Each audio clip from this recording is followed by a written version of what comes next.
That's a good move.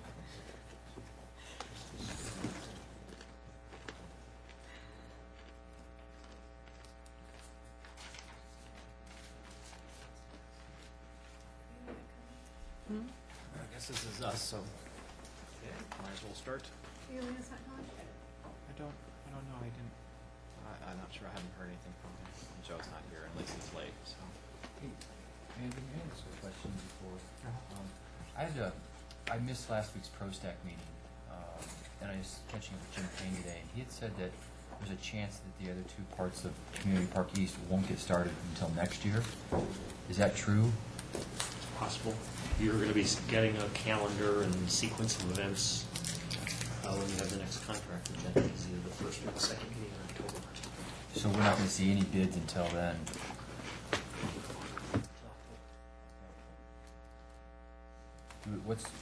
How come everything's kind of slowed down? Because I thought we were going to see this stuff in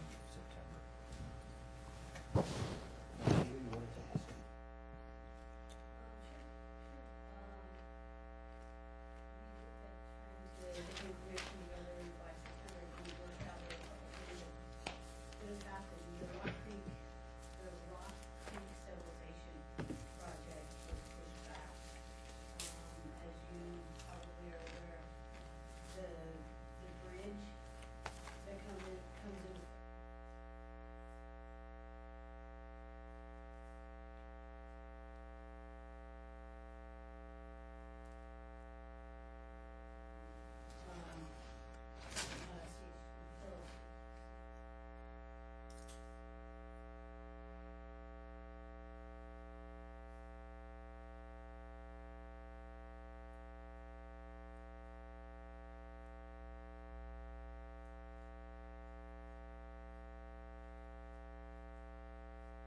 Are we going to do the stabilization for urban drainage and have them pay us back, or we're just going to wait and have them do it? As far as the stabilization project, Uh-huh.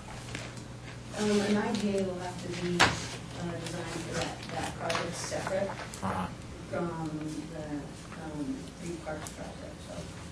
But I'm not aware that there's been any discussion about us doing the work for reimbursement by them. Uh-huh. Yeah, no. They're doing the work. Mhm. They're paying for $25,000 worth of the bridge. Right. I assume it's a 50-50 split with them and us. Is that for just the For stabilization? stabilization piece. For the bridge. Yeah, we will have $100,000 match Uh-huh. to go to construction. Mhm. Okay.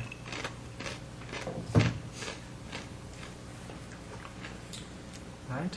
As we have traditionally done, we've provided the board with responses to the questions that got raised at the first budget meeting.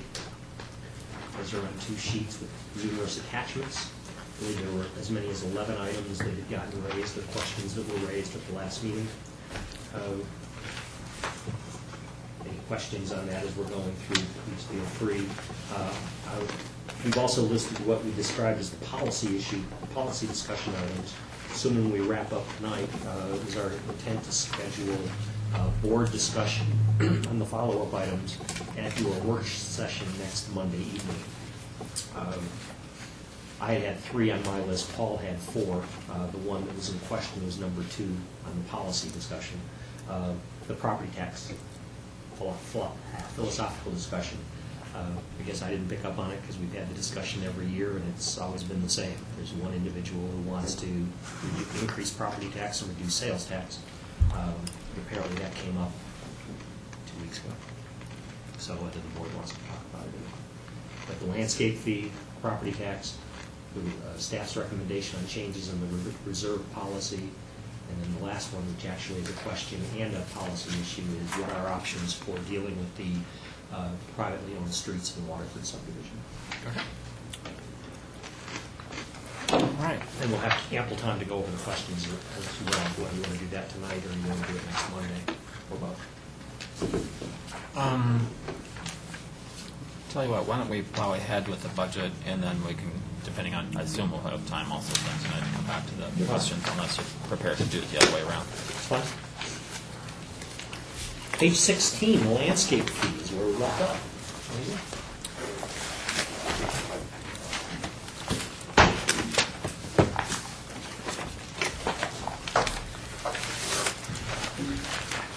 I'll give the intro, which has to do with the fee itself. Again, the fee's been in place for at least a decade, if not longer, predating the town's taking over of Districts 2 and Districts 3.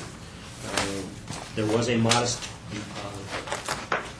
tier adjustment back in 2008, but the rates have not materially changed. In 2008, the $30 rate for single-family detached, we created a second tier of $25 for single-family attached, which would include places like the Summit, the Ridge, Saddlebrook, and the like. And then there was a third tier for multifamily attached, which is the Horizons. And that rate went from $18 to $20. So we now have a three-tier rate that's been in place since 2008. The town's financial plan has called for an increase of that biannually of 5%. We've been able to foreclose or don't see the need of doing that. We didn't do it in 09. We're not proposing to do it in 11. We may need, if the trends continue, we may need to do it in 13, but we've been able to hold that fee firm. Want me to go through the expenses? Sure. Briefly, there aren't very many changes within the landscape fee fund for next year. The things that might pop out with some changes are the landscape maintenance line item between 2010 and 2011 increases by $40,000, and then goes back to its norm in 2012, and that's $40,000 is the gypsum treatment that we talked about last time for our trees, and this is just this piece portion of that particular project. Another one that might jump out at you is a drainage improvement. In 2011, we were looking at doing some drainage improvements over by Torrey's Peak. There's a tot lot there on a hill. We've got some drainage issues that will be taken care of there, and then it goes back to the land. But for the most part, those are the items within this fee that had changed. There's also the beginning of annual maintenance, and operating and maintenance expenses associated with the phasing in of Community Park East. And last year we had the philosophical discussion about the split. We've left it the way it was included and presented last year, which is a split between the landscape fee fund and the water fund. The reason being is that a good portion of the ground in which Community Park East is being built is actually owned by SMD1. So we kept the proportionate maintenance expenses split. The board, now that we're faced with actually making the expenses, wants to make a change in that philosophy. This would be probably the time in which to do it. But I believe it's about a 70-30 split. Jeff, I think I had a comment there. 70% has some people.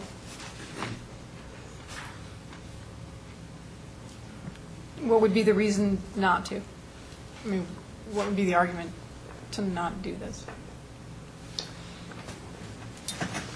This would be one argument. It would be for Community Park East, and not even about the split, but this is not a Rock Creek area park. It's a town-wide park, and it should be treated like Community Park. The rest of Community Park.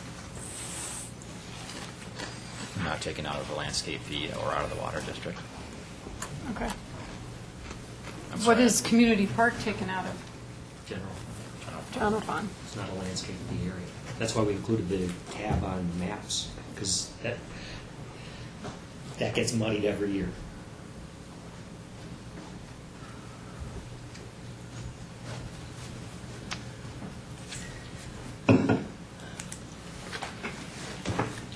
Well, it would make sense to come out of the general fund, logically speaking. Logic is, it's a park improvement, which is a parks expense, not a SMD1 utility expense. And the only reason it's being assigned to the utility is because the utility owns the ground. We can go either way. Lisa, we're talking about the maintenance, future maintenance expenses associated with community park east. And we had this discussion last year, and now that the numbers are actually coming into play in the proposed fiscal year, it's proposed that they be split between the general fund and the water fund. Basis for the split was who owns the land. But the philosophical is, it's a park, it's a general fund expense. Well, it seems to me it's a park, it should be ultimately under park expense, but yes. So, planning know- toward that, I would Good not point. tend to lean it toward SMT. That's it, or are you thinking landscape fee fund then, or are you thinking the general parks? So the landscape fee fund has all of the enhancers, the Rock Creek and Sagamore. The general fund is general operating expense, which is like community park and our meetings.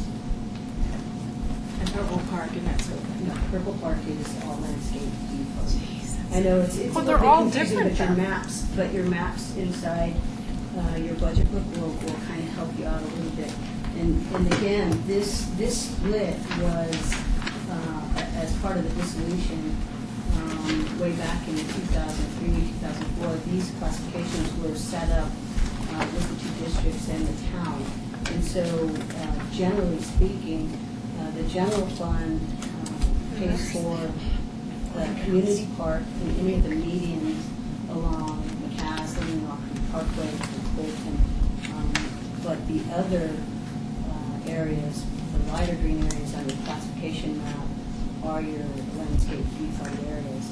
And those are your native areas, native spaces, and Purple Park is included in that, as well as some of the pond, the grass areas around some of the ponds within town on the Rock Creek side. So, Sorry. It seems like this one's more like the active ones that seem to be under general fund. And I would say that ultimately in the long term, I'm hoping that we make, that we ultimately have a vote of the people sort of thing where we try to get funds dedicated for Parks and Rec, and and we spend, we make sure that stuff is supported in purchase price and long-term O&M, not out of the general fund, but towards that, I guess I would say that this should go more to general fund. I was going to exactly say the same thing, almost. Jeff, too, language. Just call me Jeff. Okay. On this topic. Yeah, I was going to say that it would be nice to have a park fund instead. But I see that the majority of the parks come out of the SMG1 fund. Am I correct or no? It seems like the active parks come out of the general fund. Is that right? Yeah. Well, grassy parks the come out of largest it. ones? Community park, which is where the synthetic red is and the ball fields and the multi-purpose fields. Those come out of the general. So, As opposed to Purple Park, which is just some grass. so the majority of the parks are out of the general fund then? Because Square footage one. we've got 12 different tot lots that we have that come out of the landscape fee fund that are called parks. So Okay. Go the back. only thing is the community park comes out of general fund. Go back to the I'm acreage. looking The at vast majority, 440 acres comes out of landscape, As 40 comes out of general, 115 comes out of SMD1, 62 acres of open space, and 26 acres of Metropolitan Improvement District, which is now the Superior Marketplace of Town 9.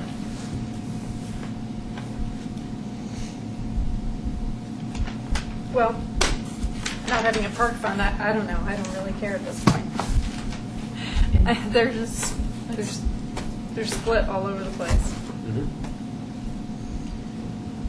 But the only ones that are programmed to have some kind of sports or something like that are ones on general fund? The rest of them are sort of grassy ones? Parkways.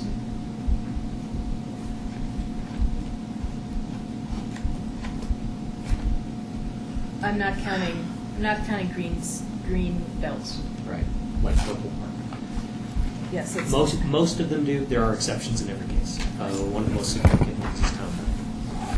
Which one That does doesn't that come out come of out? either. That comes out of SMID, Oh, okay. just because it's north of Coal Creek Drive. Thanks. Which tab is that? Pink Oh, maps. maps. Got it. Any other questions on landscape? So are we just kind of agreeing to leave it the way it is until we have a better plan? We can also say, I mean, we did a bunch of issues last time where we're going to revisit them at the end of this meeting. We can say, we're going to have that policy discussion at the end of this meeting also, after we deal with the individual numbers. And that would be my preference, that we talk about the various policy things tonight, at the end of the meeting, make sort of recommendations, or defer, or as the town manager put it, punt. But I think this group usually comes up with what their preference is, and then makes that set of recommendations to the board, and then the board can talk about any or all or none or whatever they want. But that policy discussion, I think, could take place later in this meeting, as we look at the whole set of things that we might want to change. That works. That'd be my recommendation. And the timing was exactly what Andrew had suggested Earlier. when we started. Before you arrived. Thank you. And you have a list of all of the policy and the questions that were raised from last week. Thank you. Okay. If there's nothing else on landscape fee, page 17 is the trash and recycling budget. Thank you. Okay. This includes the first substantive fee increase of the 3 increases that we talked about in tab 3 of the supplemental budget. As you may recall, back in 2008, the town got into franchising solid waste collection for 4 different subdivisions within the community. We had a tiered cost. It started at $7.95 per month for the first year, $8.95 for the second and the third year, and in the last year of the 4-year agreement, $9.95. So we have a $1 per month increase from $8.95 to $9.95, scheduled to go into effect January 1. There are 383 households that are currently covered by that contract. That has shifted some since the contract was entered into. We've got 10 units in Calmonte, we've got 4 additional units in the Ridge, and there have been additions and deletions elsewhere within those served subdivisions. You'll also notice, as we talked about briefly at the board retreat, for the purposes of the 5-year financial plan, we've assumed that the level of service remains the same, that we're not going to expand the service beyond the existing subdivisions. That continues to be a gorilla in the room that needs to be wrestled with.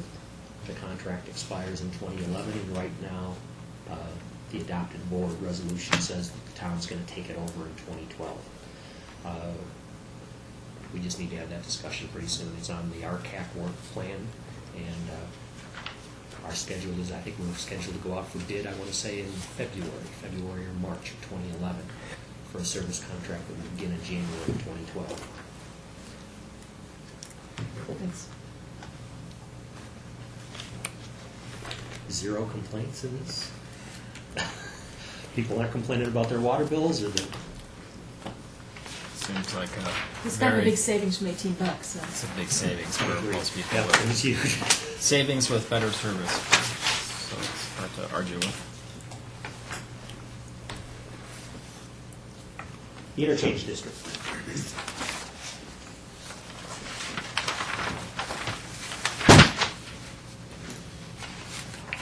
On the revenue side, the only significant change is an assumption of a federal grant to be received in 2012.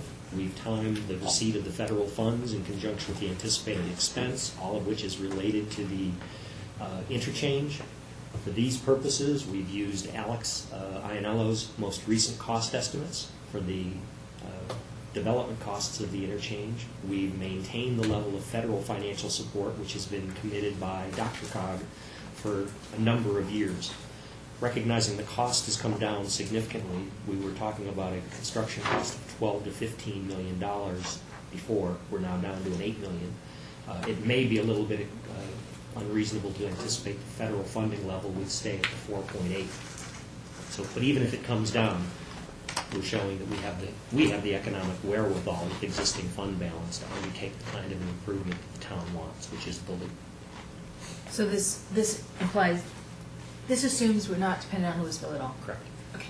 Because my question was, what's the timing based on Louisville? If there's a possibility that you don't get the Dr. Cog tip, then what? If we don't get any of it, we're hard pressed to come up with $7 million out of the SMID. We'd probably be looking at some sort of borrowing, whether it was a bond like we did for the first phase of the interchange, or whether we did another interfund transfer and moved money from existing surpluses to cover the shortage until it could be repaid. Right now, we have, in 2012, $6.3 million in local resources available for what we figure to be a $7.25–7.5 million project. 6.3 we've already got. So the delta between the construction and what we have is pretty small. We're hoping that we can still get upwards of $4 million through the Dr. Cog tip. So if that doesn't happen, what are the roadblocks? Is there any roadblocks? Are we missing NEPA, for instance? Are we in the EIS for the? No, we are not in the EIS. So we need to pursue independent utility for this particular improvement, like the communities did for the southwestern loop. We need to do independent utility. We need to get an amendment to the EIS. How do you get an amendment to the EIS? To submit what we previously submitted, but that the corridor did not embrace, and that CDOT did not embrace. As we shared with you before, we've been presenting to CDOT the Alex's refined engineering drawings, both vertical and horizontal, showing how the loops weave and the level of variances from their existing construction standards. We're starting to move them to make that case. One of the things that this lost in the whole 36 corridor, it was one of roughly 12 interchanges. And it was they were doing cookie cutter stuff as they were going down the corridor. And what has to be proven to be able to be on that I think environmental impact study? I think the deciders, and I don't remember correctly, but I think it's the Army Corps of Engineers has to sign off that it's compliant, and I don't think that there's a particular issue with that. And CDOT, and I don't know if there's a third agency that signed off on it. But Federal Highway Administration. Federal Highway, that's right. So really, I don't think the environmental impact, and how we look at it, is really a big deal. It's rather not the waivers that we'd have to get for the on-ramp speed, whether or not CDOT and Federal Highway would sign off on it. And if they don't, Then we're done. then we're done. Okay, Mhm. that's all I need to know. This is a, I don't know I don't remember these numbers, history, so I don't know. Question. So how much did Superior contribute to the two loops that served Louisville? $5 million, right? I believe there's a mayor $5 million grant that was received, but I think our Oh. contribution was $3.5 million. Okay. Oh, okay. I might have. So I don't remember that. I thought that we had expended all of our required amount up to the $5 million, but I certainly might remember this. That was flipped. I know Louisville had a $5,000 credit, I'm not exactly sure $5 how million that is, credit. and that's, I think we're down to like $40,000 In the worth on thousands. that. It In the may be credit. smaller than 5,000 that, thousands, but yes. it's almost break even You're right, Mayor. Yes. to where, you know, the next phase of improvements are supposed to be split 50/50. And then how much did Louisville contribute to the one loop that we did get? Zero. So we're Because out these- $5 million right now, The existing 3.5. agreement. It's, or 3.5. it's And clarification, which the one was it? mayor's correct, it was Roughly $5 million. Okay. We would never contribute less than a federal grant. So The it's phase, $3.5 the million. phase one Okay. improvement and the intergovernmental agreement between the communities said the city of Louisville was going to be given a credit of $5 million. And the basis for that $5 million credit was that they had already made certain improvements to the bridge and the bridge span. So that Superior was on the hook for the first $5 million until we caught up with what they had already invested at the interchange. And we're within 5 digits. It's not a significant sum, but, and that was the city of Louisville. Every time we've had a face-to-face meeting, keeps talking about how much money do we have left, credit in the bank. And it's, They keep It's a Well, basis. right. The mayor, I think, doesn't believe in the figures. I don't think that he really doesn't believe in it, but he keeps questioning it, although even the town manager will say that they agree with our accounting, so. Right. But in response to your question, we and the federal government paid for phase one. It sounds like, though, that we basically just paid for our half the bridge so far. And they paid for their 2 loops, and we're gonna pay, is that right? If you look at the $5 million that's paying for our half the bridge, We paid for the loop. We, basically how I look at it, we paid for their loop. Right. okay. Oh, so we should only pay 2.5 for the bridge, and they should pay 2.5 for the bridge. No, because of the IG, there's an IGA with the town, with, I'm just trying to do so, I know exactly, and I'm Yeah, kind of right. counting, but who really owes who here? right, I mean, It if sounds to me you, like, logically speaking. yeah, I'm talking logically, I'm not talking IGAs. I'm Yeah. talking logically, who paid for what? Yes. And it sounds like the bridge total was $5 million, and they paid $5 million, and we paid ultimately $5 million, so there's 2.5 million. So we're all kind of 50-50, We're- Except that we we're- don't have any We're loop, even now, or even We now, are we even. don't have a loop. but we're not. but we don't have a loop. Yeah. And now they're Right. effectively Sounds to me like they owe us. reneging on their Yeah. IGA commitment on what to build Well- and how to build it. Would they do the double left? And what would they owe if we did do the double left, or in theory? For discussion's sake, that there's no credit left, there's probably a credit of somewhere less than 100,000 for this discussion, 0 credit left, 50/50. 50/50 after any other third-party money's been paid. Right, 50-50 for a $15 million project. I think, so my, I mean, I guess we're going a little far, Sorry. but my understanding of where they're at is that, yeah, we'd be happy with the double left, recognizing that we don't plan on paying for anything for 20 years, and maybe we won't pay for anything ever. It's sort of where they're at. I don't know if is that your thinking of where they're at? Yeah. Then even I would be. How much does a traffic light cost? Roughly 300,000? 100,000? Well, well, I still plan to put one in on their Denver loop. I'm not kidding.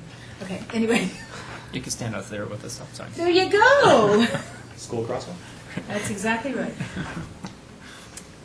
well, Sorry for the side trip. I'll do the math at some point and figure out. I was just going to say that I'm not 100% positive, but I'm pretty close to positive that my research came up with that this project was taken off the fiscally constrained RTP. Thus, it's not eligible for tip money. It got removed because the EIS didn't show it, Correct. and so Louisville told them to send it back. Correct. And So we have to reapply. I asked Steve Rudy about it, and he said there's no way it can get on the tip. He hasn't But told us. 'Cause- he hasn't told you that, yeah, but And we're continuing to pursue it Yeah. because the deadline is October 4th. I would. And fortunately, Steve Rudy is not the decision maker. That's good. Yeah. It's going to be, it'll be a bit of a struggle because they're going to want to see that, unfortunately, the tip process is coming before the amendment to the EIS. I mean, so they're Correct. kind of stuck with that. If clearly the fiscally constrained, I can't, there's a lot of It is a tongue budget twister. would work if this showed, because we bring a whole bunch of money to the table that they otherwise wouldn't have. So, but the problem is, I suspect where they're going to argue it's not in the EIS yet. And thus it was not accepted by the NEPA Act. I don't think NEPA is really, I think it's really CDOT's and a federal highways issue. I don't think that they're concerned about drainage ways and things like that, and environment, endangered species. No, but I think the It was reason on why the they last, took it it was on off, the last one, it was. You're right. without Without, an environmental impact statement. as the northeast loop, that's right. We're swimming uphill, there's no doubt about it, and we're fighting this battle by ourselves. Even CDOT has said, our willingness to even study in greatest detail your traffic engineers' designs would be helped if we knew that both affected communities were on board. Which is why you saw a letter drafted or written a month ago by the mayor of Louisville saying, turn up. We continue to swim upstream and fight those battles and talk to those people whose ultimately approval we will need, or continue to fight the fight as best we can. And I gotta say, I can't see spending $7 million of our own funds for that, unless it's already been completely collected and there's nothing else we can do with it. $7 million seems a lot to pay for solo. Anyway. Okay. While we're on unpleasant news, line 31. We had previously and had exhaustively studied the idea of turning the muddy pond behind the Sports Authority into something of a more silk purse, a prettier water amenity as you're entering into the community. Kurt's done a lot of study on it to find that it can be accomplished, but it can't be accomplished for the kinds of money that we originally were hoping, the $25,000 or so. Kurt held $250,000? Yeah, $300,000? To do it. Fountain, holding pond, that kind of stuff. It could be done. We've taken it out because we previously talked about doing something in the 5-digit number, not a high 6-digit number. If it continues to be a board desire to make that entrance to the community that much nicer, we can pursue it. But we viewed from the staff's perspective that the interchange was more important than the marketplace beautification. So we can't just have a recirculating fountain? to make It doesn't better. hold water. It what? The pond doesn't hold water. Oh. That's why it isn't such, why it appears as ugly as it does. We can make it hold water. We can put a liner in, we can do all sorts of things. For a recirculating fountain, do we need it to hold water? I don't mean to ask a stupid question, but there's always some water in there, isn't Two there? main issues driving the cost increase. One of them is groundwater rights. And the second one is just the geology of the area. Right now, the first one, the groundwater, is only 3 to 5 feet below the surface when we drill. So when you start to put pond water with groundwater, you start to intermingle different types of water. It becomes a water rights issue. So you really seal the two off. But if you're just doing a recirculating fountain, then how are you changing anything? Because by, and I don't know. no, it's a good question. I'm trying to think how to explain it. What do you- When we have a storm, the water fills up in that pond. In theory, it's on the surface. It's not going into the groundwater. And then so it fills up and then it slowly flows out of that detention area. And that's what it's there for, is to handle the peak flows during a storm.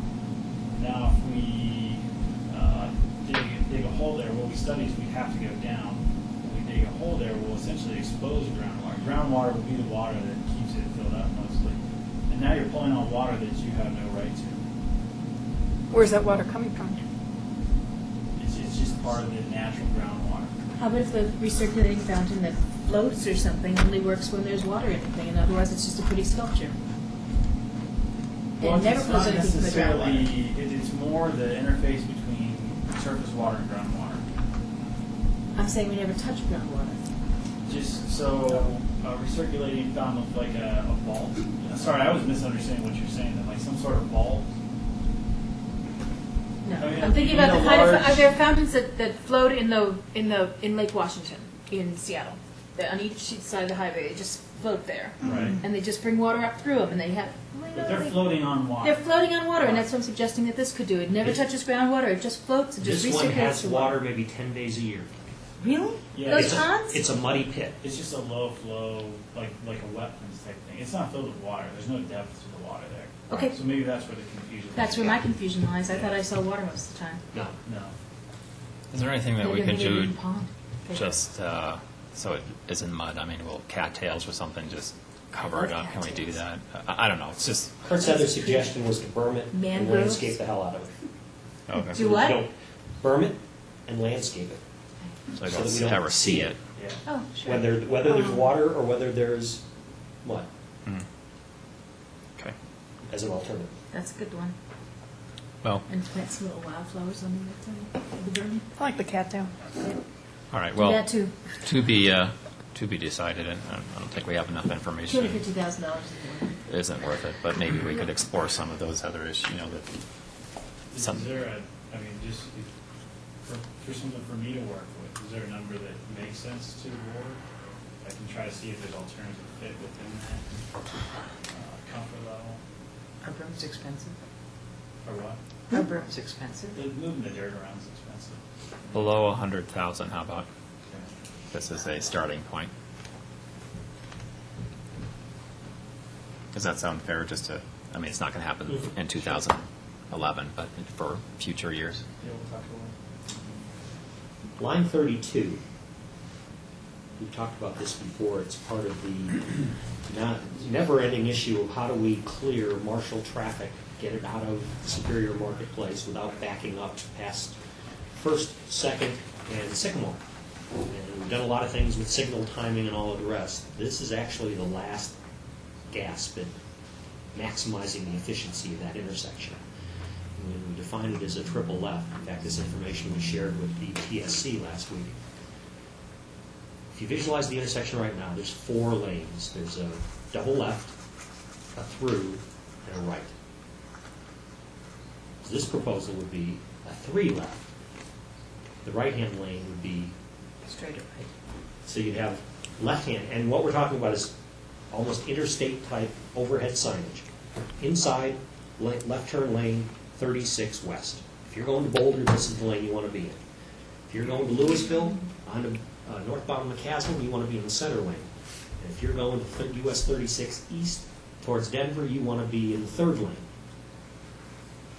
Lining up where you're supposed to, 50% more vehicles getting through every cycle at its maximum, at its peak operation. Fewer people crossing lanes as they turn. Exactly. As 'Cause that's best a you can do free-for-all, it through man. It's education, terrible. as Yeah. best you can do it through education and signage. Hmm. It maximizes the efficiency of the intersection. Now, Alex has pointed out that all of this changes if and when the town center happens, because we're not going to be able to get through with a single crossing McCaslin from Marketplace into the town center. But It's until, gonna be a couple of years. it's a reasonable approach towards trying to maximize the flow of traffic through that intersection and the resultant problems that we have upstream, which is the backups that occur.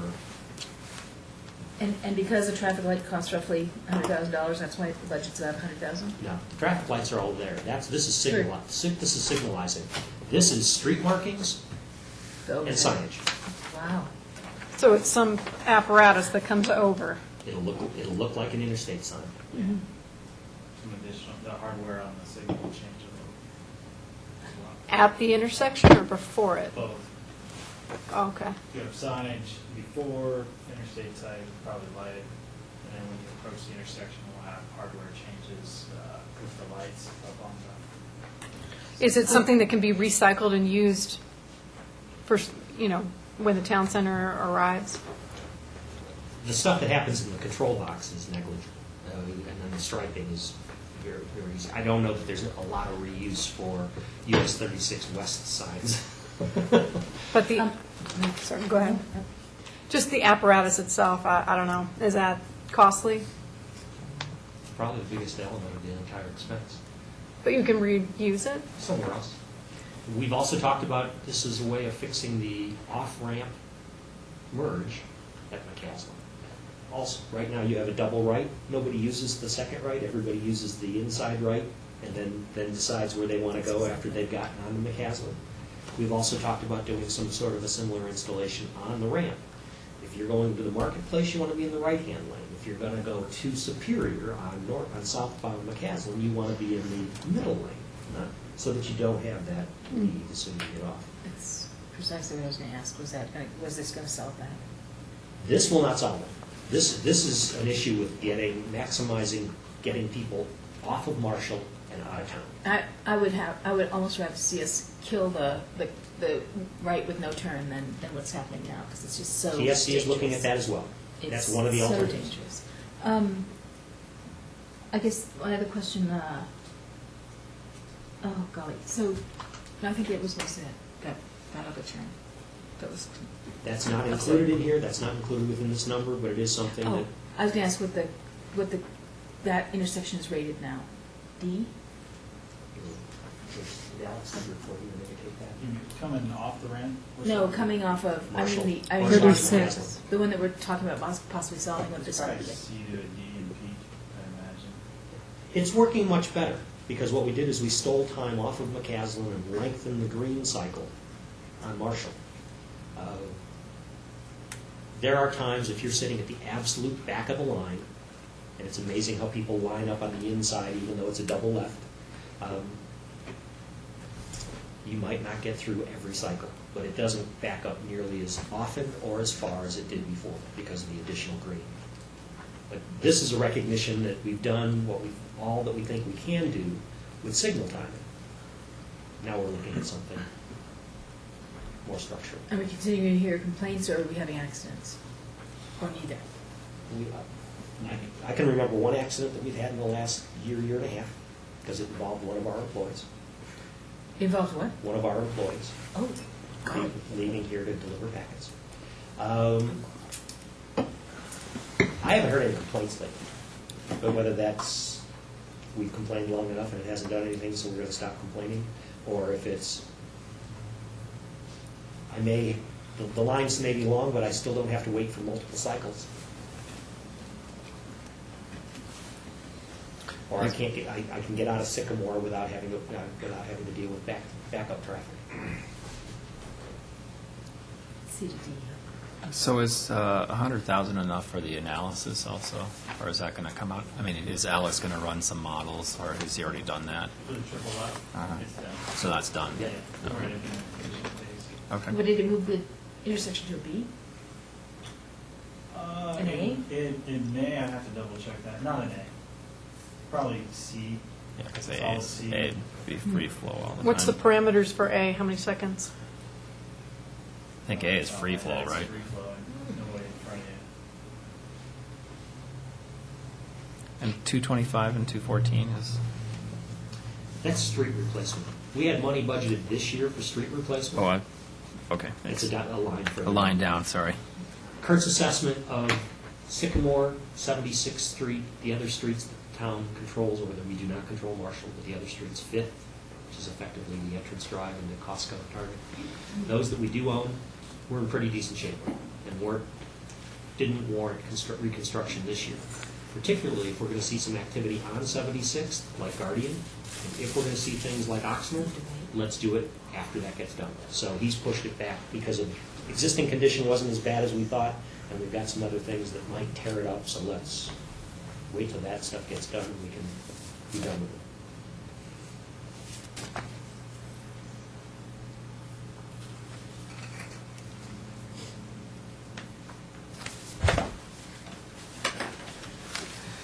Okay. Further down on line 43, you'll see no money budgeted. And we may have fixed this at the last meeting, at the board's discussion about Town 9. Right, wrong, Town 9 is included within SMID. You've got a lot of money in this fund. If you want to do accelerate it and find a way to do it, this would be the place to do it, like that. We're not suggesting it, but because of the discussion that had been taking place, we wanted you to be aware that this is an option. You may have dealt with it because you did shuffle some of the future park dollar. But that was Conservation Trust Fund dollars, right? Okay.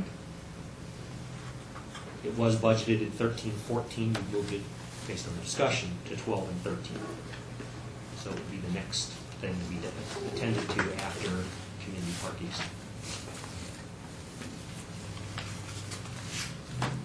Okay. May I, has there been a general discussion of the sufficiency of the park improvement dollars generally I'm working with $100,000 as sort of the annual amount available from Conservation Trust for any park project in a particular year. And frankly, I feel that that is a pittance and almost an embarrassment in terms of the entire town budget. I guess I would like to see that if it can be increased, that we actually move some of these, that we get something much more sufficient each year to execute our park improvements.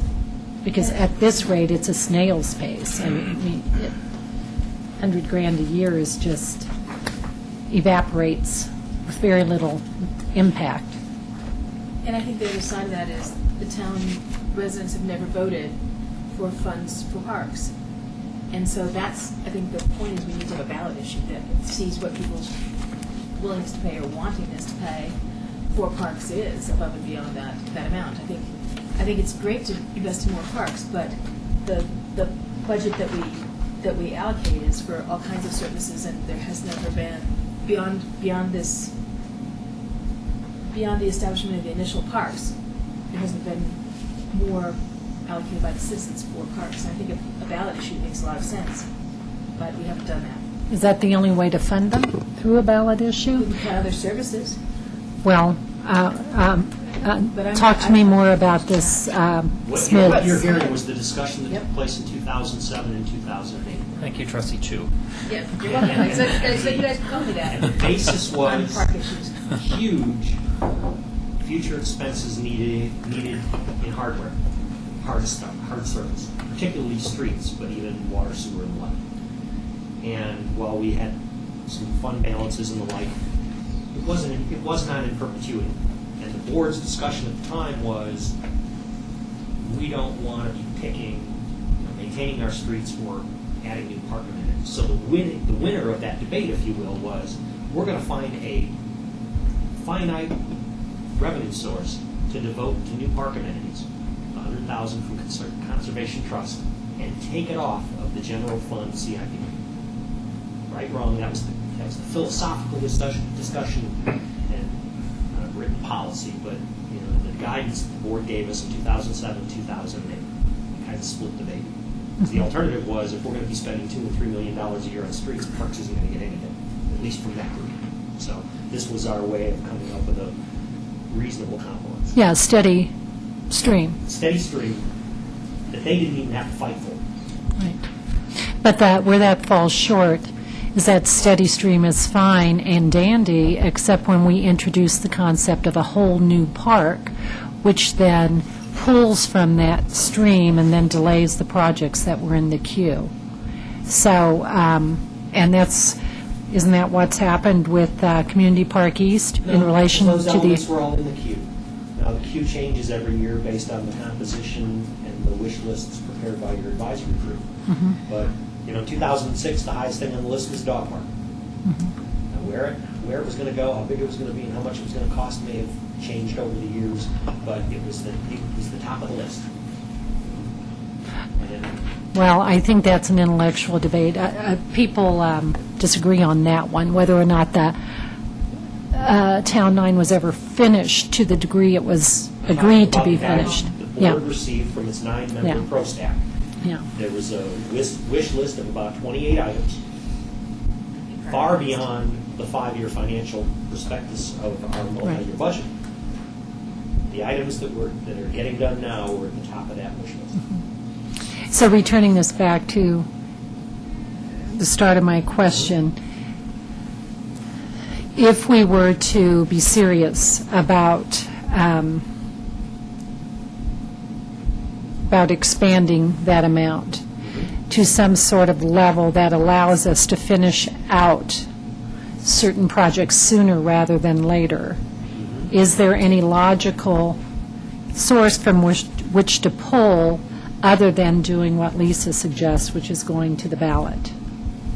There are. Quickly, I was just jotting down alternatives. Creating a dedicated revenue stream, reallocating existing resources, and turning around and saying, we're not spending, or we're not gonna spend $3 million a year on the street. Therefore, it can compete for general fund capital improvement funds. There are others, and we show you in those instances like this one to say, when you want to do something, there are other pots from which to take it. You wanted to do Community Park East, you could pay for it out of the water fund. And 70% of the park is owned by the water fund. You want to do Town 9, you could pay for it out of SMID. There's a philosophical issue there for some board members, but you could. Nothing wrong with doing that. We can, you have a lot of alternatives. Yeah. It's just the board deciding what course it wants. Right.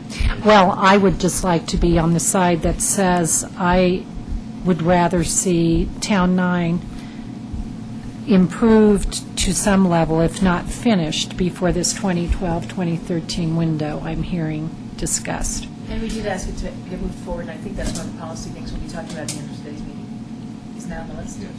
Yes. We'll be talking about its timing at the end. And actually, Okay. our proposal was 13-14. The board told us 2 weeks ago, move it up. I was pleased with, Shuffle and move it from 13-14 to 12 and 13. yeah, I'm pleased with that, but I'm even impatient for that. I'd like to see it moved up further. We'll talk about that. Okay. Are there anything else on the construction O&M items? This does carry over to page 19. There's some operating expenses that mirror public works operations. And this is the best we can do in terms of allocating of specific costs for traffic signal maintenance, snow plowing, street maintenance, and those kinds of things based on the approximate 7%. 7% of our street network that sits within the SMID. Kurt, did you say this snow plowing removal, that's all part of the big picture bid that we received, right? It's just Yes. broken out by. Yeah, essentially, we took that total, 93% is in the general fund, 7% is in this one.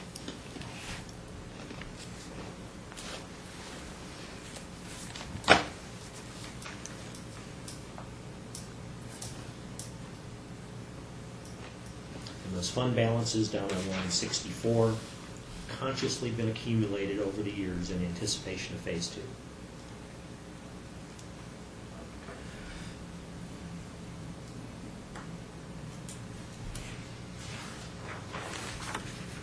And if I may add, I don't necessarily see it here in this 5-year plan, but there are 2 components funding the interchange district. One is a ongoing property tax mill levy, and the other is a temporary sales tax, 0.16% of our sales tax.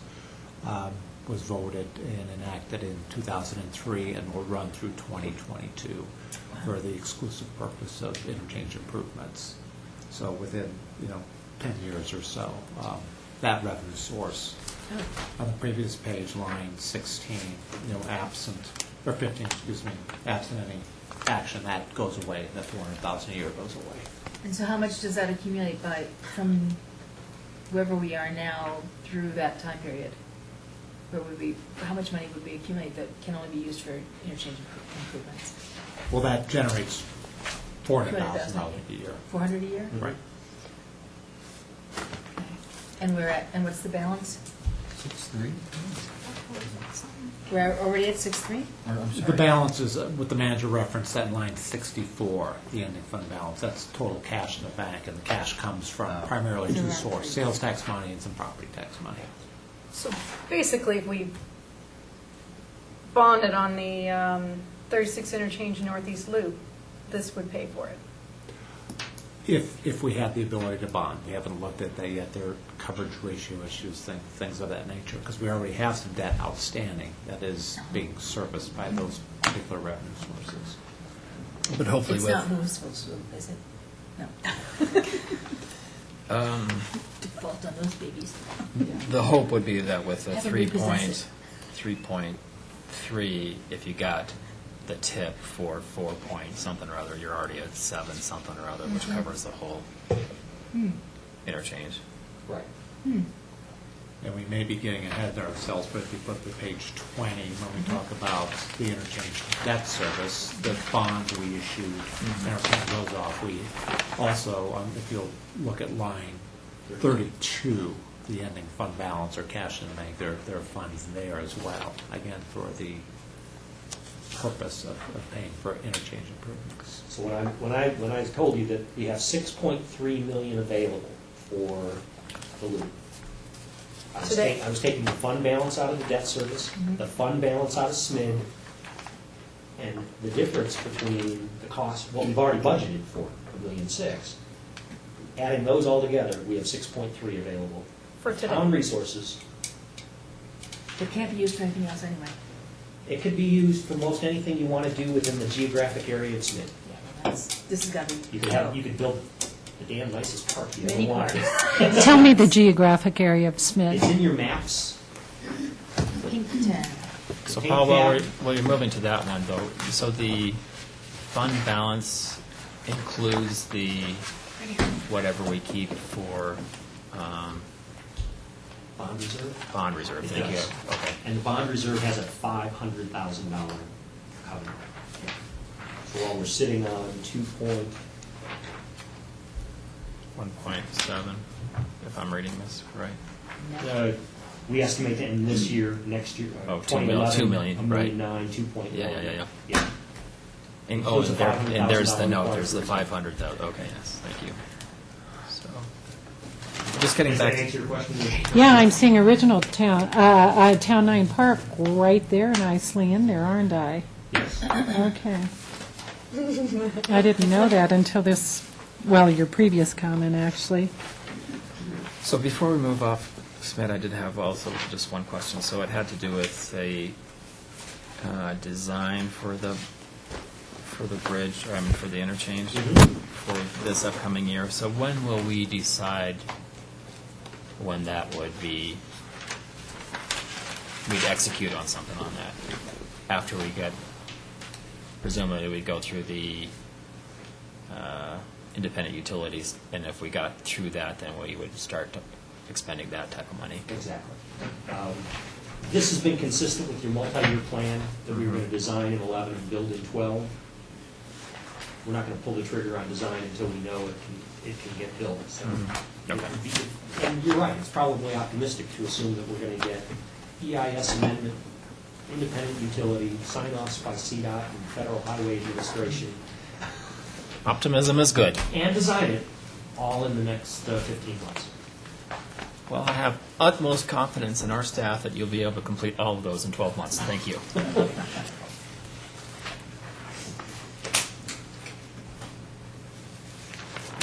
So we did kind of merge the SMID and the SMID debt service. There is one significant element on page 20, which is the SMID debt service. The revenues and expenses, as Paul indicated, there are property taxes that go to pay off the debt service. For the purposes of this financial plan, once we know we're done with phase 2, which according to this plan, we designed in 11 and build in 12. You'll see on that top line, line 10, this is not line 9, we're anticipating a significant reduction in the supplemental property tax that's imposed within the SMID. Purpose being, and we're proposing that it could be reduced from 22 to 14 mils. We're done with what we wanted to do. We do have debt service associated with it. We need to pay off all of that debt service when the debt matures, and it can all disappear, or most of it can disappear.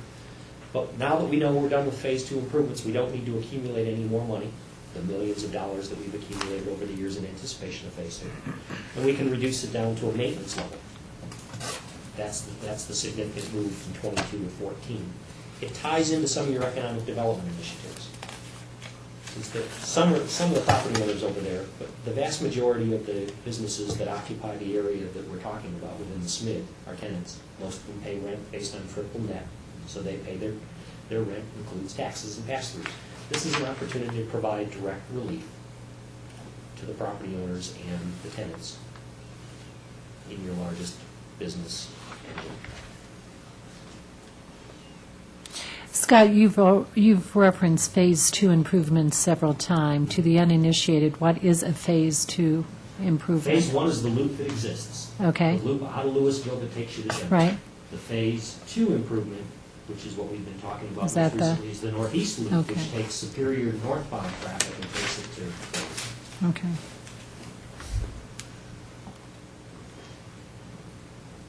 So we're not in a position to offer relief immediately.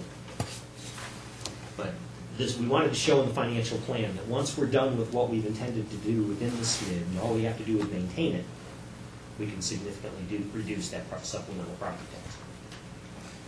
And that's just a supplemental SMID property tax, it's not a more general. No, it's property tax that's imposed within those buckets. Discovery, Office Park, and Superior Marketplace. So they pay a different property tax than businesses in Safeway. Correct. And it doesn't include residents in this one. That, you're correct. That Okay. is correct. Is this, I'm going to ask a very stupid question, but is this the same fund that we're talking about to be used for the northeast loop that could also be used for renegotiating the central lease? Or no? No.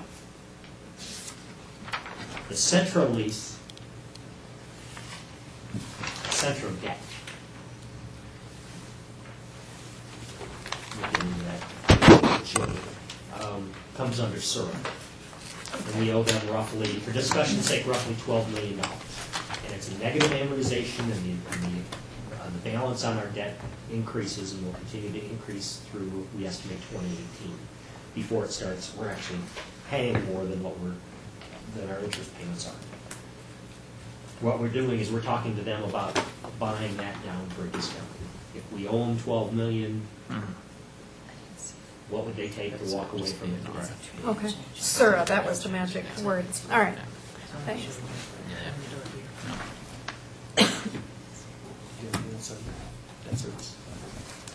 And we're at our best interest rate possible on these bonds for the debt service.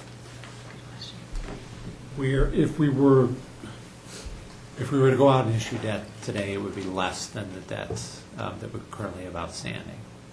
But there's a provision, we can, what's known as call this debt in advance, but it's not until 16, 17?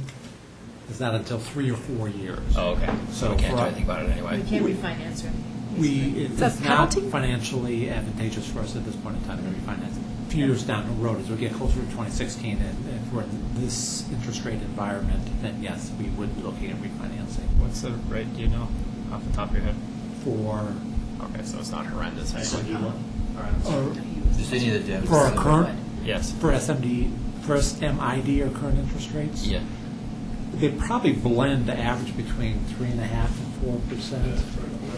Yeah. So is that some kind of penalty? Bonds are written that you can't call them early sometimes. So there is an early penalty fee then? Yeah, I'm No, not sure. just can't do it. call provision. You just are unable to do it until 2016. Typically, What's the time frame? where we could potentially, I mean, before you, yeah. that would be in 3 or 4 years. I mean, what's the overall time frame? Oh, I'm sorry, the debt will run through 2024. Yes. Sorry, I don't have That's your deal, though, Tab. The initial bonds were issued in April 2004, face amount $6.22 million. 2005, the outstanding debt in the amount of $5.2 was refunded at interest rates that ranged from 3.2 to 4.55, with a net interest expense of 4.35. Used to finance the interchange improvements at 36 McCaslin. There's a supplemental property tax and some sales tax which are used. These can be called on November 15th, 2015. And assuming that they go to maturity, this will be paid off in 2022. Okay, thanks. Sir. 21 and 22. Page 21 is what is known as a clearing account. So essentially what this account does, or what this fund does, is collects all undesignated revenue that is generated in the marketplace. So this is all revenue less revenue that's collected for our open space, our capital improvement, and our interchange districts. Those are dedicated revenues. Those are carved off. Excuse me, this is any of the remaining revenues. Why we have this account created is essentially we have a revenue sharing agreement between the Urban Renewal Authority, between SURA, between the town, and between SMD1 that requires us to have this account set up, and then the money is shuffled into separate pots. So maybe to drill down into actually what we're talking about, in 2011, we're estimating on line 9 of roughly $5.1 million in undesignated revenues that come into the marketplace. Go down the lines 19 and 20, those monies go out at a rate of about 2 to 1. About 3.4 million will go essentially to the town as well as SMD1, and 1.7 will be used to pay for debt service. Yes. Where does the 3.4 go? The tax sharing with the town of Superior, where does that, what fund does that go into? That will go It's the into, question, Earl. I think it's I have that here, but that will go into, on your page number 1, I'd ask him. line 16, It's a question. 3.41 million dollars. That should Okay. be the same number. Oh, thank goodness it is. So it goes in funds, the general fund. General, okay. And where's the outflow to Centro for that sharing stuff? That is an excellent question, and that will be on your next page, on page 22. Okay, sorry. And then we get into a different operation, or a different fund called our debt service fund. And we have two debt components. I think as the manager was alluding to, we have a fixed debt stream of roughly $8 million, and then we have this variable stream. I think I like where the manager went on your supplemental budget report under your yellow tab. It'll detail what's going on here, but we have the supplemental stream to Central of the $12 million, and both of those are detailed within those debt schedules there.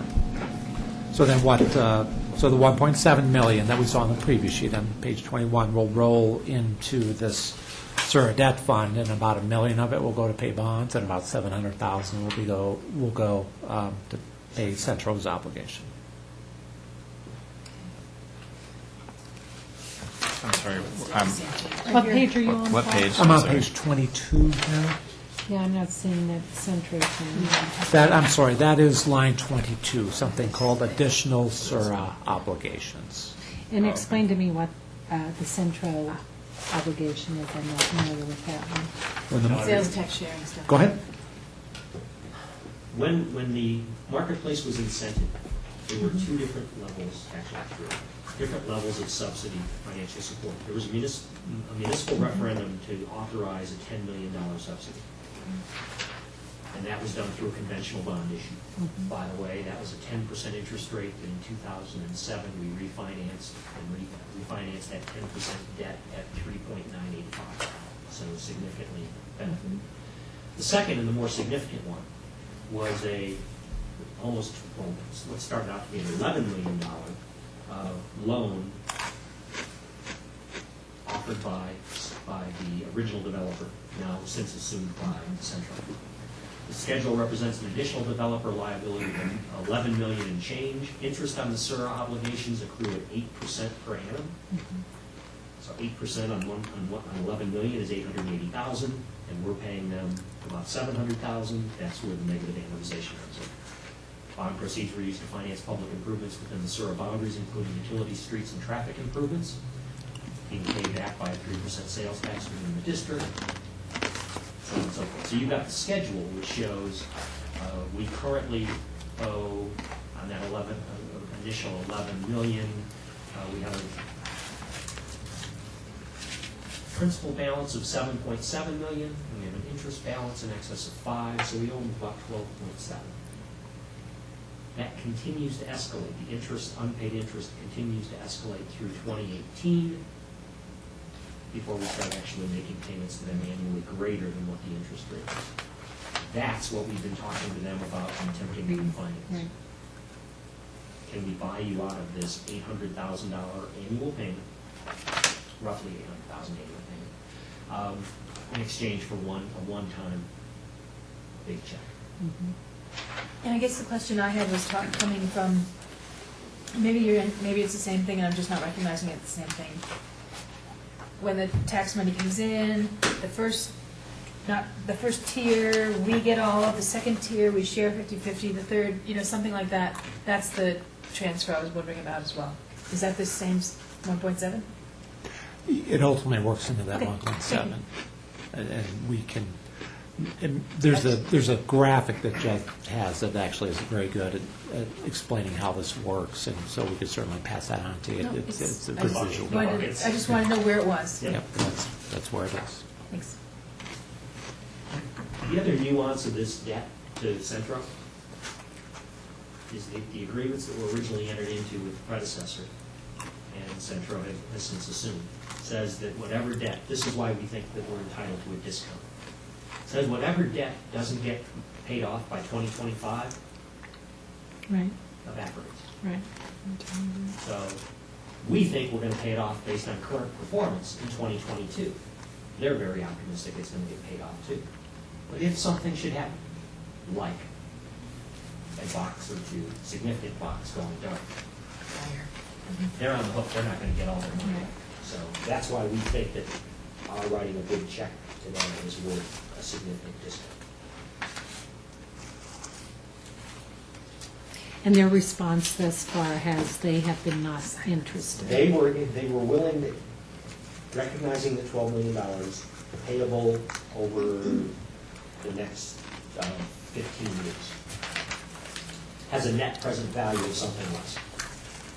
They were not interested in offering us a discount because of the assumption of that risk. They said the net present value of $12 million over 15 years is 8. We'll take 8. We offered them 3.2 or 3.4. That's where we started. And we continue to have those discussions and continue to make offers, but that shows how far apart we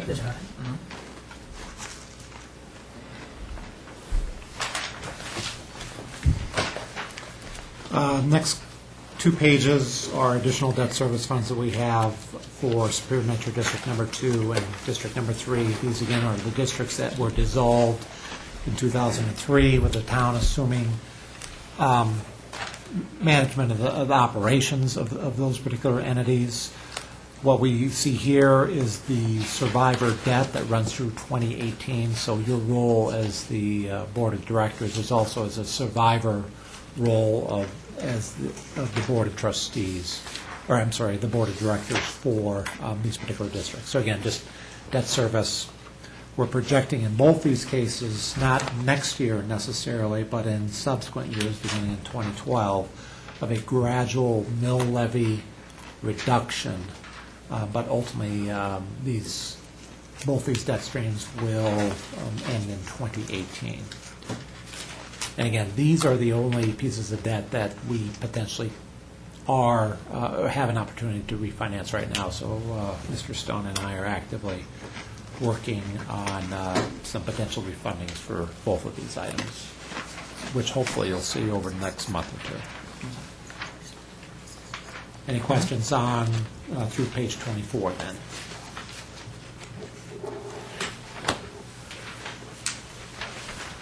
Okay, then now we will get into what we call Superior Metro District Number 1, or essentially our utility operations. Beginning on page 25, we'll start with our water operation. The overview we gave a couple of weeks ago identified that we are proposing rate increases each year over the 5-year plan, beginning in 2011 at 4%, and then 5%, excuse me, and then alternating between 5 and 4%, as you can see in front of you. That will be for all service charges, potable water consumption, non-potable water consumption. And in addition to this, something you don't necessarily see, but we're also proposing as part of our system development fee study. This is essentially the study we perform to determine when someone connects to the utility system and pays a one-time fee to connect to the utility system, we'll be proposing annual increases there of 4%. But that's just the one-time fee to connect to our water and sewer systems, essentially. You'll see that we still have a relatively large, on line 27, a line that's titled Transfer from General Fund. That's showing you that these operations are not self-supporting, as most utilities are. And we've discussed that, why that is for a number of reasons. But throughout the 5 years, a 7-figure transfer from the general fund to support the water operation, and there are additional transfers predominantly in the sewer operation that we'll get to shortly. And to cover that on an annual basis, we'd have to increase rates by about 80%. It would be a relatively large, rate 90%. increase. Okay. Yeah, maybe a little bit less than that, but very, very large. And why is that? Yeah. Oh, the debt, okay. So we sized the plants, both the water and wastewater plant, to service a geographic and number of household area, essentially twice of what we have right now. But that additional acreage that we were planning to grow into was acquired by Boulder County Open Space, so we sized those plants, had to pay for those plants, and we paid for those with some debt. And Richmond didn't charge themselves. And the other enough to component, cover. right, this system development fee that I'm talking about now, that's rough numbers to connect to the system, $25,000.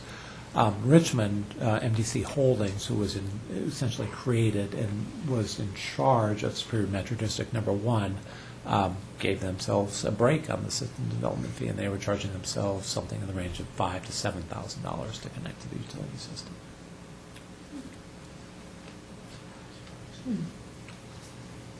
And that's Yeah, the actual most- hard cost? Is that 25,000, that's actually when you connect? That's correct. That's cost. That is cost. When you pull your building permit, you will be writing, in addition to the building permit and plan check fees, the system development fee. That's price, not cost.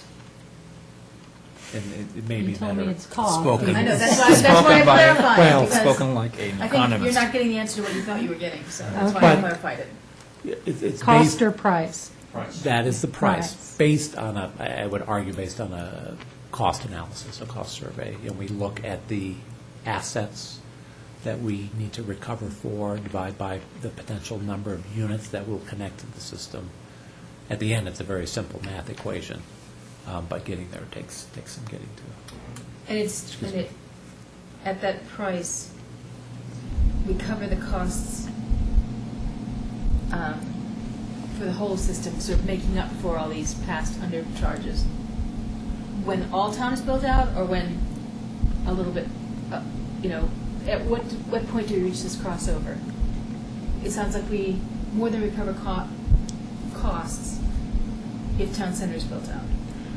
When we looked at the system development fee study, we were making assumptions of what the town would look at ultimate build-out, and that included the town center. So it was assuming that, rough numbers again, we would have a couple of thousand new connections from the town center that would be paying the price when they connected to help us recover for our costs. And essentially, as the manager has mentioned a number of times, if we get a large development like that, connecting to the system, our plants are sized generally appropriately. Kurt would probably have to have some modifications to the system, but we're not looking at major expansion of our water or wastewater plant. Our water portfolio, once we firm the Windy Gap reservoir up and firm those water shares up, we will have, I think we could say, adequate water reserves for us. So once that money essentially would be coming in to pay off our debt of $28 million. At what point will the infrastructure need to be improved? Well, it's an ongoing project that we have, and soon we will jump into the capital project for these enterprise operations. And I know the Public Works Director is working diligently on getting a longer-term 20-year infrastructure replacement plan together. Plants, piping, et cetera. But that would Pump come out of stations. different fund then? Ultimately, that will come out of the water fund. I mean, theoretically, from a cost perspective, I mean, once you will build your new facility, and you should pay that when someone connects to the water system. And then when you need to maintain the facility, when you need to paint your clarifilator and whatever, those expenses should be paid by the ratepayers. So rates, fees, and charges need to then cover those operating capital expenses. So if the town center never happened, I mean, we would never reach self-sustaining, is that correct? Well, not necessarily. Currently, we were getting to the break-even point because we're getting this infusion of sales and use tax revenues from the general fund to pay for that particular operation, or to help pay for that operation. That will continue absent any significant development, absent any significant rate increases to the order of magnitude Trustee Schoolmass was referencing, 60, 70, 80%. The general fund will continue to subsidize these operations until essentially the debt is paid off in 2028. 2028. But there also is going to be a point in time, and we're working on this, where we will have to start having some major maintenance expenses associated with transmission lines. We'll go back. That's the Yeah. part that scares me, because it's again all built in 1, 2, 3 year period, like the roads, where we're going to have this chunk all at once if they age Right. But about again- the same. And again, the financial pattern. plan It's really is scary.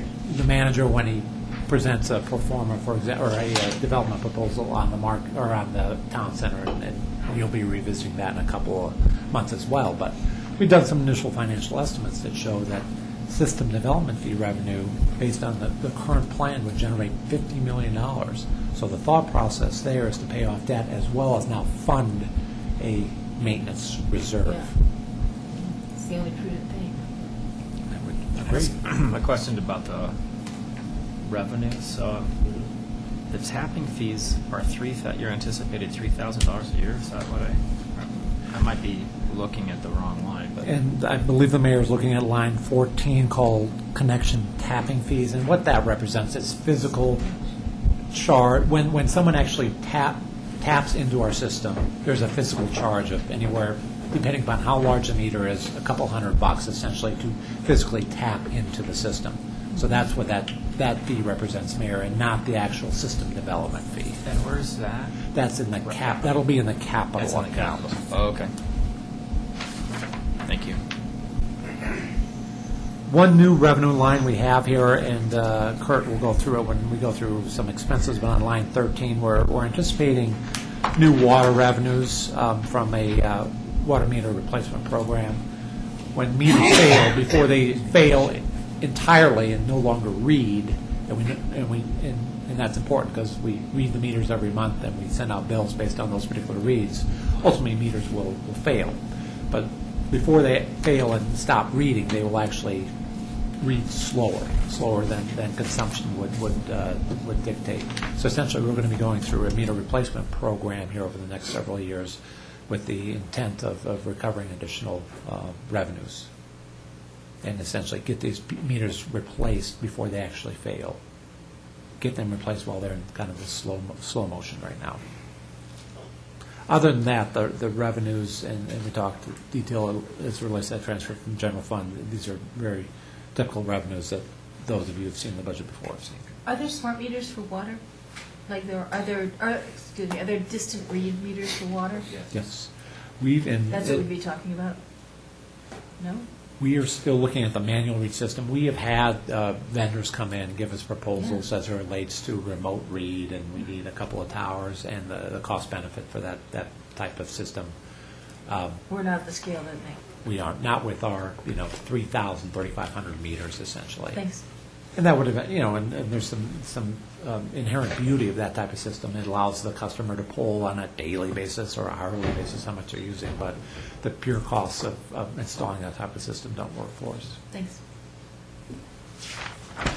So into the operating expenses on page 26 for the water fund.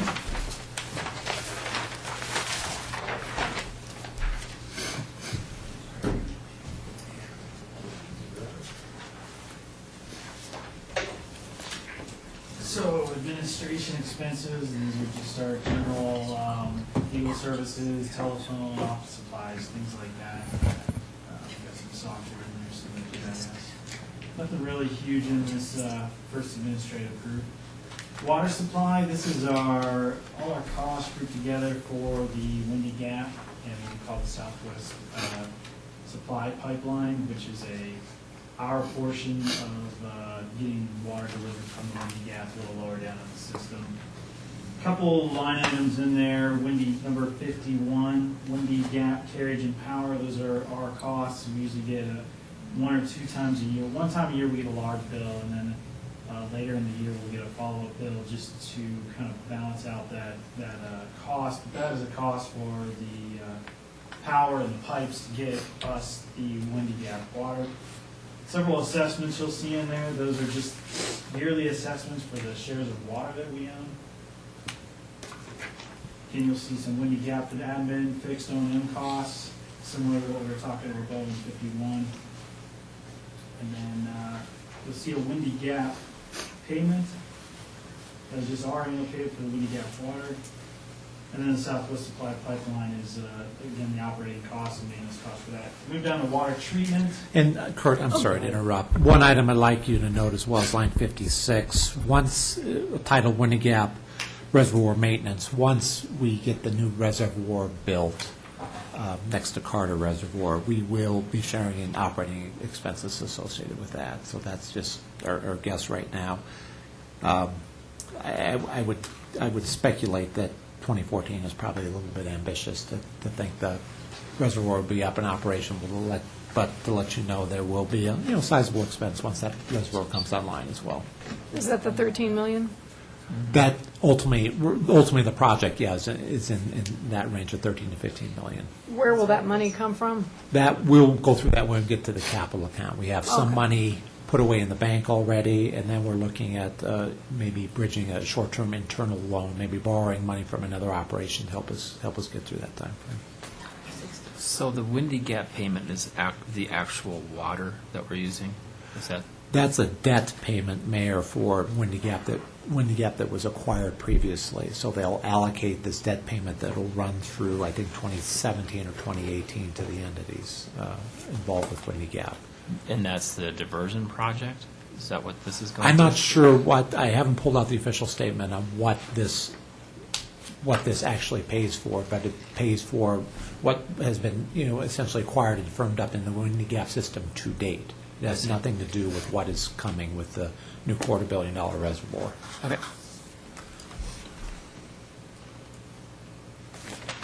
Water treatment, this is the water plant. We have engineering services in there. Major costs in there would be our operational costs with Southwest Water Company. We've changed this format up a little bit going into this budget cycle. We've split out what once was a line item that had the operator costs, clinical testing costs, and any additional services we may request them. We've kind of broken that out so we can track those costs a little better, manage that contract a little better, ties into some of the performance measurement stuff we've been talking about. And then electricity, Excel is another major line item in this budget. I'm going to throw the solar system. I don't know. I always think of planets when people mention solar. PV solar that we've installed, or in the process of installing, we're showing a modest reduction. This was information that we shared when we actually made the purchase and the lease payment agreement with key equipment. Approximately 9% reduction in electric consumption at the water treatment plant. Somewhat larger impact at the sewage treatment plant. But these numbers reflect the same things that you saw before when we approved the purchase. This actually runs at a profit. You see all of the revenue streams and the expense streams associated with the installation of those two solar fields, one in water, one in sewer. And it actually runs a profit of $1,349. Not a significant sum, but we're reducing our energy consumption and making money on the installation, net of all of our expenses. And how is that? Yeah, how'd you do that calculation? I'm I sorry. don't see it on here. Yeah. It's all of not on those here. lines probably added But together, then that right? doesn't come up to You add, 11K positive, I don't see. you would say 11K, $1,349. 149. $1,349. It's not 13. Oh, that's 11.4 minus 7,125? 45 of 1,000, 250, 11,376 are all the revenue streams. The expenses are the 7125 and 11,4. Oh. Add and subtract all of those, and you come That's out what you with come I up get with. it. Okay. And, And in the final budget, all of those will be condensed into one line, because this is the first time you've seen Sure. it, we wanted to break all of the components out for you. Well, making So we money don't- on this is unbelievable. And we mentioned that when we did the lease agreement, that it was actually cash flow positive immediately. Wonderful. and that's because of the Excel renewable energy credits? That, And, that we cut our electric bill by 9%. We'll be generating 9% of what the water plant uses. All of that combined. And we're still good for And- the end of the year? Pardon me? Construction, we're still good for the Oh, end of the yeah. year? Where are we at on that? Where are we at on panel installation? Panels will arrive October 22nd, and installation will begin soon after that. I mean, the panels will be started being installed then with the December 1st. is that the solar field you're talking about? Yes. Oh. Yeah. So we don't have to set anything in concrete? Or you can do concrete in December here? They're doing the piers starting 1st of October. The racking system and all that stuff. One other question, the renewable energy credits that you get, will that continue forever? Yes. All right, until Excel and the state change the program, but Public Utility Commission has the right to change it. Well, we're certainly seeing movement the opposite direction. I mean, the states recently increased the mandate from alternative energy from 20 to 30%. There's discussion about going as high as 50%. So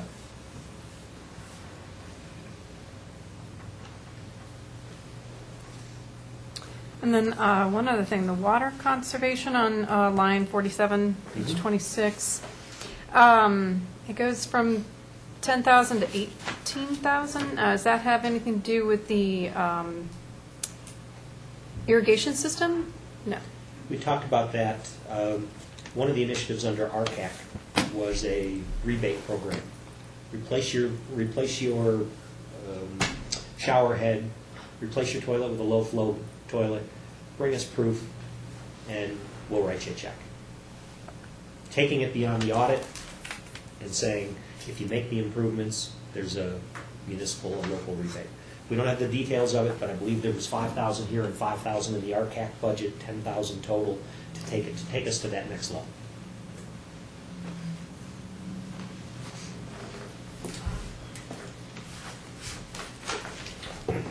Just to close out the water, 89 and 90, you'll see repairs and maintenance for the wastewater treatment plant, if the pump goes out or something along those lines, we pull it out of that line item. And then chemicals, we've worked extremely hard to reduce our chemical budget, and that's chlorine chemicals and basically every chemical we have.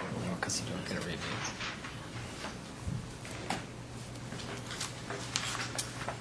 Can we hit the next one? Go ahead. What? No, go ahead.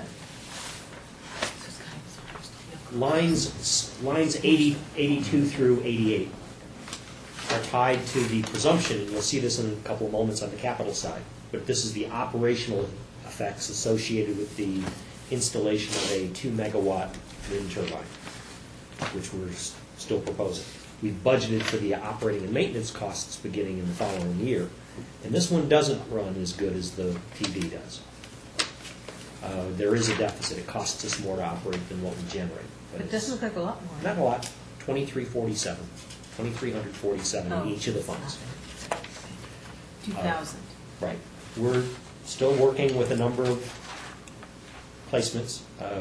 We have continued our dialogue with NREL. We're talking to the University Consortium. We're still talking to the Navajo Tribal Utility Authority in Arizona, and we'll talk to other prospective partners. But assuming we're in position to implement in 2011, we wanted to show you that there will be a revenue and expense stream, much like the PV, associated with the wind turbine. So what's, I'm sorry, $2,000 delta? Yes. Negative, right? Yes. Which can change anytime they change Excel rates. And And how, I'm just going to completely say, total dumb here, but how does a wind turbine work? And how does it get from Arizona It doesn't. to, okay. Our goal, and I point to the wall, but the goal was established in 2008. It said the town within a decade wanted to become energy self-sufficient. Self-sufficient is probably a misnomer because we'll never be off the grid, but it was kind of morphed into we want to be a producer rather than a consumer, generating more than what we're using. So regardless of where we generate the power or how we generate the power, as long as we're generating more than what we're producing, we've accomplished the goal.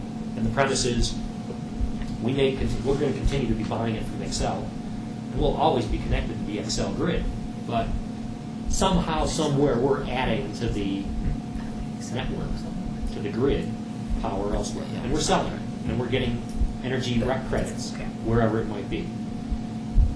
One of the reasons that we're talking to Arizona, too, one, we have an interested partner, whereas Xcel is not an interested or willing partner. They have a very lucrative wind environment. The production from a 2 megawatt will produce almost twice as much as the same facility would produce if it was closer to here. So you've got twice as much power to sell. So basically, we would be in the business of selling. Yes. Okay. And it may be lighting up Las Vegas Boulevard or San Diego Harbor Or Phoenix. But it offsets our own consumption. And no different than what we've traditionally done, which is we've been paying a premium for many years. Wind source? We've been paying a premium higher than necessary to be able to say we're using power generated elsewhere. By renewables. So it is a very big misnomer that we would be off the grid. That's when I was looking at this going, how is that going to work? I don't think Xcel lets you be off the grid. Nor would you want to be, because you also consume power It's different times at of day. peaks, and Solar doesn't work you well wouldn't want to go at night. brown. You wouldn't want to go dark. You wouldn't want your water treatment plant to shut down if the wind stopped or the sun. Or it was nighttime. Yeah. Yeah. And isn't being on the grid cheaper than being off the grid anyway? It's debatable. Not always. Clearly, we're paying more for retail than we're selling at wholesale. That's all part of the equation. But that's also why governmental entities are willing to pay you subsidies in terms of renewable energy credits for other people to be making this investment. And I noticed that we don't have that on the PV system. Did we give our rights for the carbon offsets and all that to the people building the plant? No, we do get rec credits. We do. We get rec credits today on the rooftops installations. They're very modest. You'll see that revenue stream in the general fund. So we retained ownership. of Yes. that. Okay, that's all. One more question about the wind turbine. If you buy today's wind turbine and 10 years from now, how is that going to look? Is it going to be behind the times? If buy a new one? I'm sure there will be different technologies that come forward. We're the beneficiary of being closest to the largest national laboratory. So, I mean, but I have no doubt that the efficiencies and economies associated with things that might get built 3 or 5 generations from now will be better than what they are today. But if we can make a cogent argument on we're producing more than we're consuming, the economics still are viable. They may not be profitable, but they may still be viable. It's worth pursuing that. Nicely done. My question on that, Scott, is alternatives. You know, there are alternative sources of energy. So when you're doing the math between the various, wind versus solar versus nuclear versus whatever the heck, are we going towards wind as to diversify the mix, or does it stand on its own as? It stands on its own as the most economical source. 2 megawatt wind turbine, $3.5 million, going to generate, depending on where it gets placed, between 3 million kilowatt hours of electricity. And we're hearing that same installation, that same cost in Arizona will generate 4.9 million kilowatts of energy. As a baseline, the town uses approximately 4. Is this A per little year? bit per year. We're a little bit below 4 now because of our conservation efforts. We were at 4.2, and we've cut it by about 20% with all the conservation initiatives that we've already implemented over the course of the last few years. But so I hope that answered your question. So I'm looking like cost per Dollar megawatt, per cost per kilowatt hour. megawatt hour or whatever. Wind is significantly greater. We did the solar, and we did the solar to the maximum degree that we could because the XL rebates. We took maximum advantage of the XL rebates. We sized those facilities at 100 kilowatts because they'll pay $2 per kilowatt, $200,000 per installation. If we'd done larger installations at those locations, which we could have accommodated, sizing and all the land necessary, XL would cap their rebate at $200,000 per installation. So then the cost per kilowatt. So when you're operating without that Excel rebate It makes on no sense. solar versus wind? Solar's about Wind- 3 times wind- as much as wind, Okay, Mhm. okay. without rebates. Yeah.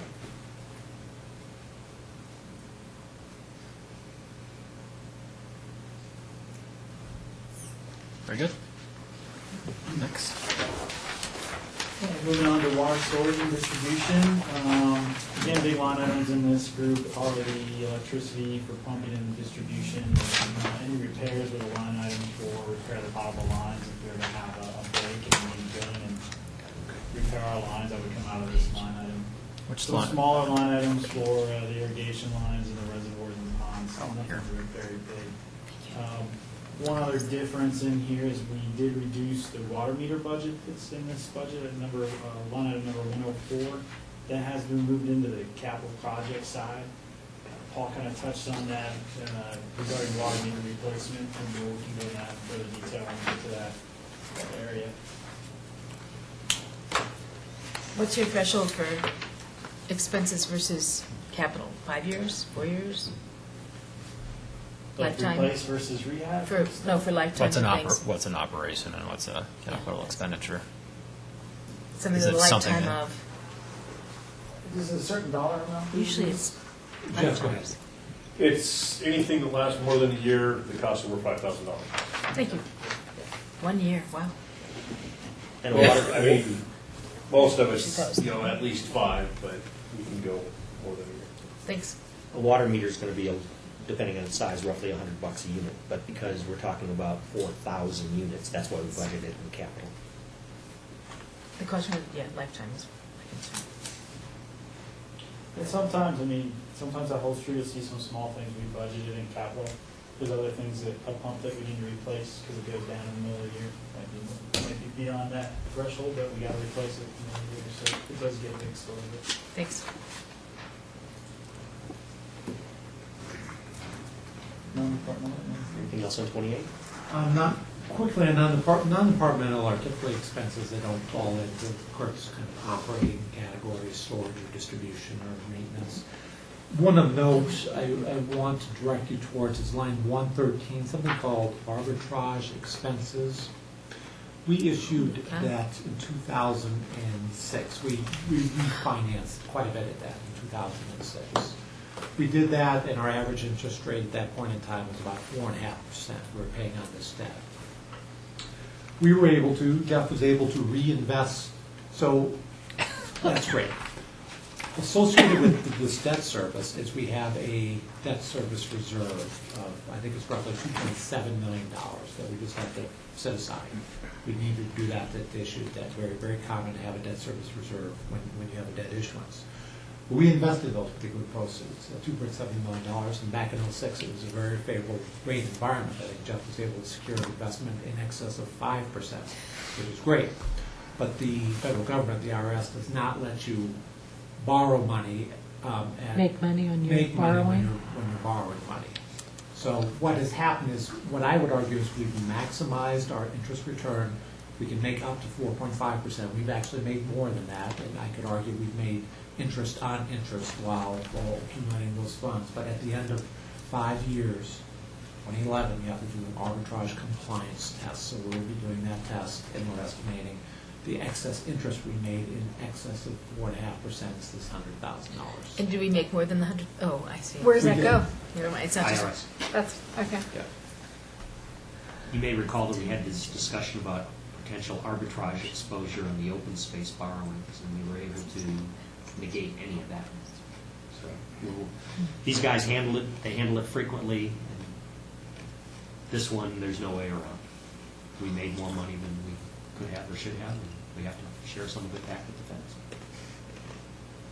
But the good thing is we've recognized that many people will look at this and say, oh my goodness, we've made too much, we've got to send some money back, where are we going to find that? But we still got the use of those funds in the interim and made some money on that too. There you go. Interest on interest. And your department will be doing that, or is that the auditor that will? We will actually engage a third party who specializes in this. That sounds smart. And I think Jeff is, looking at engaging. It's a relatively innocuous expense to actually do the calculation, a couple $1,000. But most of that $100,000 represents The actual payment. Right, the initial interest we earn up and beyond what our interest expense was. And nothing really else jumps out at me, non-departmental, unless you have any additional questions. Where do these interests, where's the interest go? What fund? It'll go both into the debt service we have dedicated fund, to the operating fund, right? Yeah, it stays in the So it'll water, stay- sewer, and storm operating. Okay. So you'll see that under, interest income line earlier on, when we began dialogue, page 25, Line 23. line 23.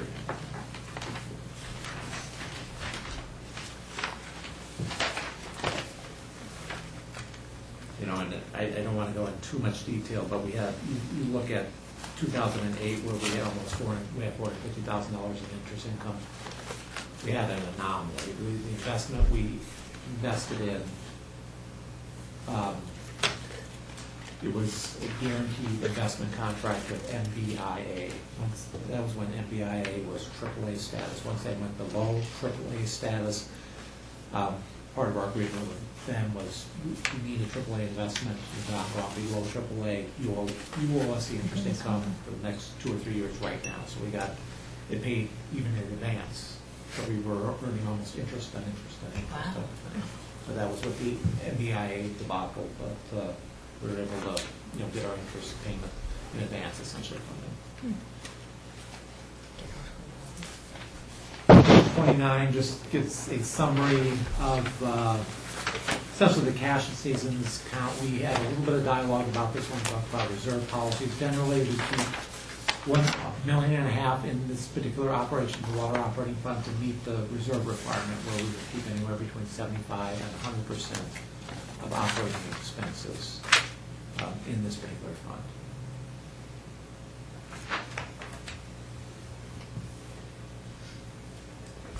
And that's federally required, or is it That was our policy? That was a reserve policy the board formally approved in 2003. And typically, in Trustee Pennington, we had a little bit of this dialogue before, but I think it bears repeating. Typically, a utility operation, you don't need anything near those reserves. So maybe you want a 60-day or a 90-day reserve, 25%. The recognition of why we had the higher reserve here in the water fund is so much of the fund revenues were coming from essentially sales and use taxes. They was coming from the general fund, and we, had some concerns is too strong a word. We have a recognition that most of our sales tax and use tax revenues come from only a couple of stores, so there was some concentration issues. So if in fact, as the manager alluded to, if one of those stores goes dark, not only does Central not get paid, but we have less money to pay for governmental operations and water operations, so we wanted a reserve to buffer for So any that's just- catastrophic losses. A conservative operating philosophy to make sure we're covered. And that was just because of the revenue stream. The revenue stream coming from sales and use tax, which is the volatile revenue stream, and then in Correct. addition to that, how few retailers, they're quality retailers, but how few retailers generate the vast majority of that revenue stream. So if you would lose one of those retailers, like what happened in Sheridan, like what happened in Northglenn, where they lose one or two major retailers, and it has a dramatic draconian impact on what they can do.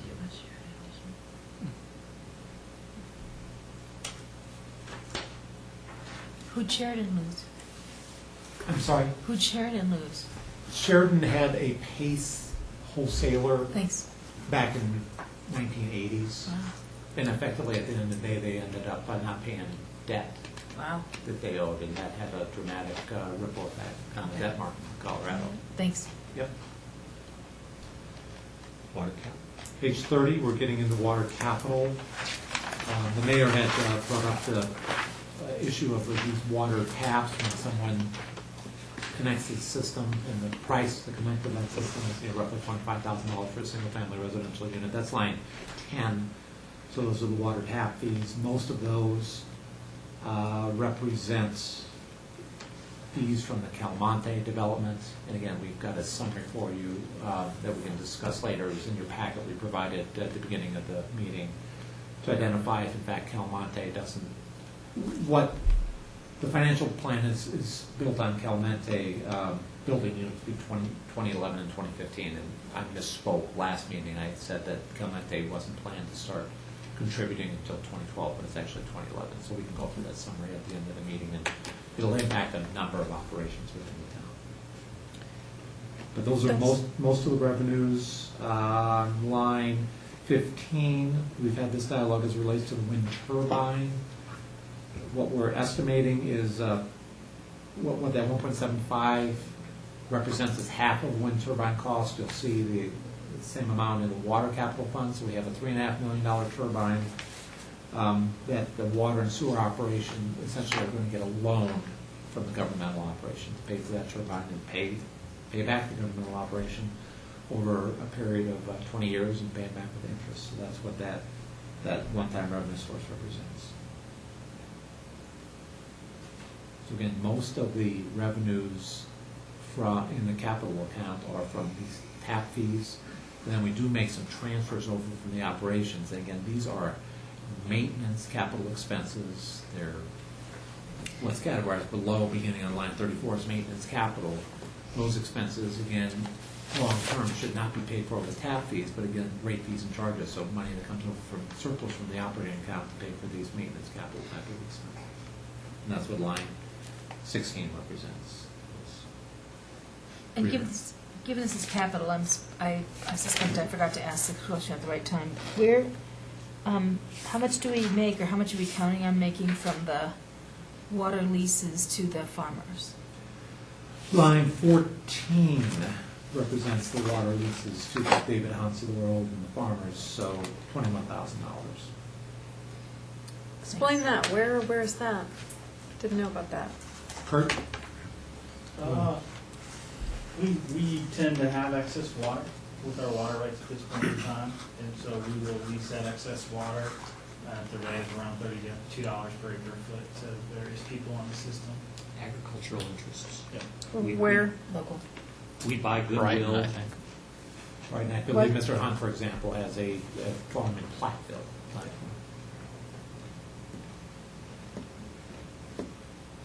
The number was a little bit higher last year because we sold some bulk water to the Horizon so that they could keep their lake afloat. It depends on what our supply is. Do we have enough? And we're not going to sell it so that we lay ourselves short, but rather than just lose it. This is something that Mr. Zilas contributes to every year, both in terms of the pricing and where the market is. And I'm only asking because if that's a determining factor in that whole dam thing across the way, I was just wondering how much money we'd be giving up, which doesn't seem like very much. Thanks. What is left-hand water line capacity lease? Kurt, do you want that? So we have a pipeline that delivers water down to us. It ultimately fills up our terminal storage at the water treatment plant. So we bought essentially a share of this particular pipeline, and we ultimately bought it for our ultimate capacity. But right now, we don't need the entire capacity of that pipeline. So we have a water user on the system who needs that additional capacity, and we're leasing that capacity to the tune of $30,000 a year. And our current contract, I think, inflates at 6% a year. Who is that? Left-hand water. Oh.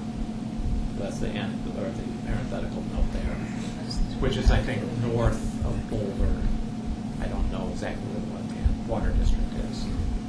So this is excess capacity coming down from Carter or whatever. When all these pipes got built coming down to us for the CDT system, we bought into so much capacity.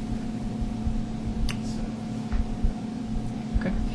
And is this one of those, so this is a specific agreement, it's not like the electricity wheeling things where you have to do this, or you have to make lines available. We can cease this agreement at any point where we need more water Ourselves. capacity. Yep. As could they. You don't see it on this model, but that number, well, you do see it. In 2008, the number is roughly double at about $50,000. We had two people leasing our excess capacity. One was left-handed, one was Erie. I see. And Erie ultimately was able to secure their own pipeline capacity and no longer needed Wow. to lease from us. It's been cheap pipe. 25 grand. Another revenue on the line below, line 17, grant revenue. We were successful this year in receiving a $25,000 grant from the Water Conservation Board to augment our conservation efforts. You'll see that down below on line 38, we blew the budget. We had 10,000 expended. We spent 35,000. That's attributable to the grant income. But it was an opportunity to test our irrigation and water lines in an effort to try to reduce water loss. It's one of the things that's contributing to our meter replacement. Now that we have a good handle on how much we're losing, we're trying to tighten the system up so that we can account for everything that we're generating. And that water loss is, About 12% right now, and that's high. oh, that's pretty high. It should be under 10. And we think through the meter replacement, we've conservatively said we can cut to 12 to 9.5, hopefully even more. And there are a number of other things that they've been doing. And do you think that we're actually losing leaking water someplace, or it's just that we're not accounting for it? Oh, yeah. we're accounting for it. Not accounting for it. And this is only potable water, it's not the irrigation yet? Okay. We've done some testing on it, and we've done some in-house irrigation line repairs. And it's just green spots in January. It's a clue. I think one of the benefits of that new central system, when you correct me if I'm wrong, it does have leak detection on all the zones, so we do get a benefit, a built-in benefit of that new system on the irrigation. But not everywhere, right? It's not been replaced everywhere. In the irrigation it has. The controller system has. So that means what? We have leak detection on our irrigation system. So that if a Throughout valve- all of town? Yes. Yeah. Huh. Irrigation. That's not your irrigation, that's No, we public got it. irrigation. But Right, there that's were- like there were open CAC space people saying, oh and- gosh, it's leaking All here. parks, Yeah. yep. Okay. They've been misleading us. So the leak that happened behind my house, it was a, I don't know, anyone remembers what that was? Some sort of pipe that broke underneath for the irrigation system in Wyndham? I think so, and I think it was cracked PVC. Okay. Culvert. Just I think the material had aged, or the soil had pushed it around enough. Did we not have detection in that area? No, I think it picked it up. It doesn't stop It it. reports it. It doesn't, yeah, I guess that's. So you didn't know where it was? We can, it'll tell us within a zone. There's different zones around the town. And we can pick up that there's a leak in a certain zone, and then we gotta kind of start to troubleshoot where that's at. Right, It's- like it's when a essentially- homeowner calls and says, my lawn is green, but I haven't been watering for 2 Exactly. weeks. So it's that type of system. So- It doesn't like sense a leak and shut down. And it doesn't tell you where the leak is. No. Only by It's a zone. general area. Just in zone. I get it. Yeah. Thanks. And then we work with a company who can come in and hook up to the lines, and then we'll narrow down where it's at, or we get the call. Okay, I get it, I get it. Expenses. Okay, so moving into expenses, we show the Windy Gap firming project there. Again, these are the numbers that we had budgeted for the last few years. We just kind of keep moving them forward as the process gets delayed. And Kurt, I'm sorry to interrupt. And what you'll have in your supplemental budget book, if you'd like, is then you have details of all these capital projects. So we're now under the water cap map book. sorry. No, that's- Ooh, yeah, reservoir stability one. So this project essentially hasn't changed at all. We just keep budgeting forward until such time we get record of decision and start moving into that design phase. I think the last time I checked, it was maybe spring, they would have that record of decision. So possibly next year, maybe a more serious year about getting into the design. So I had a question on this, the auxiliary one, or whatever you called it, I can't remember the name for the 8.5 by 11 sheets. But the treatment plant terminal reservoir stability analysis study, Yes. the seepage, this is water or wastewater? This is water. Okay, There's an area just going, this is line 29 of our new capital. yeah. This is water, if you were to go into the water plant, there's a pond down there at the bottom inside the fence. And there's a lot of water that continuously drains in that area. I just want to get to the bottom of Yeah. possibly where that water's coming from. I don't like that much water coming out around an embankment. So it's a proactive measure. Great. We've never received any, the state engineer's office inspects the dam periodically. We've never received any concern from them on our inspections regarding this water, but it's a proactive measure on our part. It seemed like a good. On the west side of McCaslin? It is on the west side of the county. Within, it's inside, the actual area of concern is inside the fence, inside the water treatment plant facilities. Oh, okay. Thank That's you. not the stuff that occasionally is on McCaslin, is it? Does it occasionally flood McCaslin? No, That's not it. everything that comes, for the area that I'm discussing, everything stays within the site. It actually goes into our backwater pond.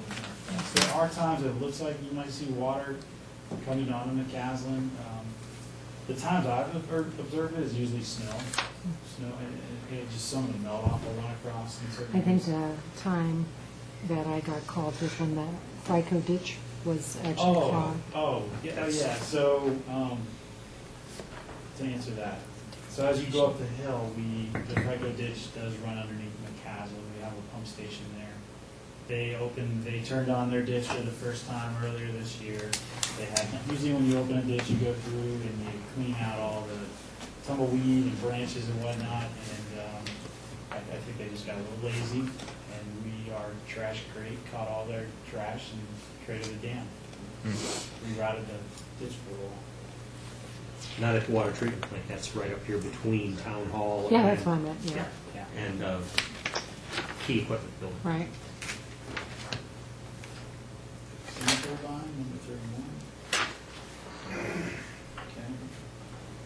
Okay. Going down to 35, the water meter replacement program, as Scott had mentioned, we think we're losing about 12%. We've done an analysis, and we think we're measuring on the bigger picture, our water with meters at the water plant of where all the water goes and where it comes out. And so we've compared that to the billing data, and that's where that discrepancy is. So it's the difference between the production water and what's been billed. And so our next step in this process is to start looking at our meters. We're in that middle of that process right now. We've probably tested 30, we do about 10 every 2 weeks, and we're just determining where they're at. We've got a couple different phases, starting out with the large diameter 2-inch type meters and moving down into some of the 3/4 inch, going from commercial into multifamily into residential. Once we finish that, we'll kind of have a cross section of where we may be losing the water and what makes sense as far as meter replacement. Right now, the pattern we're seeing is it looks like it may be in the commercial in some of the bigger meters. So we may be able to replace a few meters and find a lot of water, but we haven't gotten an update to confirm that. Do you know, Go ahead. do you know where this water's going? Not being recorded. Yes, so pretty much the meters just spin. They have a little spinner as the flow goes through, and screens will get caught up with debris, or the spinners will stop working, and so you just won't register the water. So it's being used, we're just not Okay. recording it. It's not a leak It's we're not talking a about? leak. Okay. That would be a great performance metric. Yeah. See how much we've identified, Mhm. just as an aside. Mm-hmm. Yep, we plan to And- do that hopefully by the end of the year. If we recover that, then we only have to raise the rates maybe 70%, 60%, right? So you see, I think what I want to point out on that, not to beat a dead horse, but it's a big number.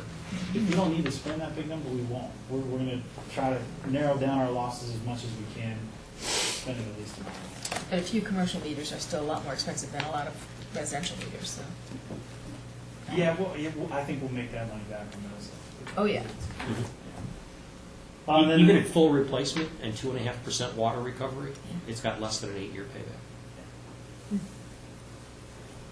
And there's not just a simple test that you can do to check whether a meter's working versus not working, rather than replacing the whole thing? There is. That's what we're actually doing right now as part of this phase plan. Basically, you have to physically remove the meter. We take it to a test bench. We run a known amount of water through the meter. It'll give us a recording. Is it registering 100% of the water, 50%? And that's how we quantify it. And there's no methodology to do it with it attached? Not on the bigger ones.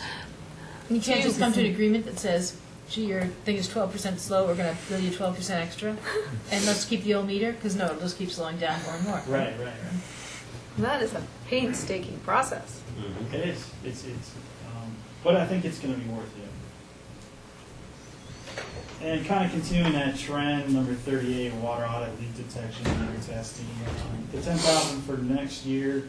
I think we'll test most of the meters we need. We're going to do some more leak detection in that Circle Park area, as we had discussed in the general fund, the streets paving will be in that area next year.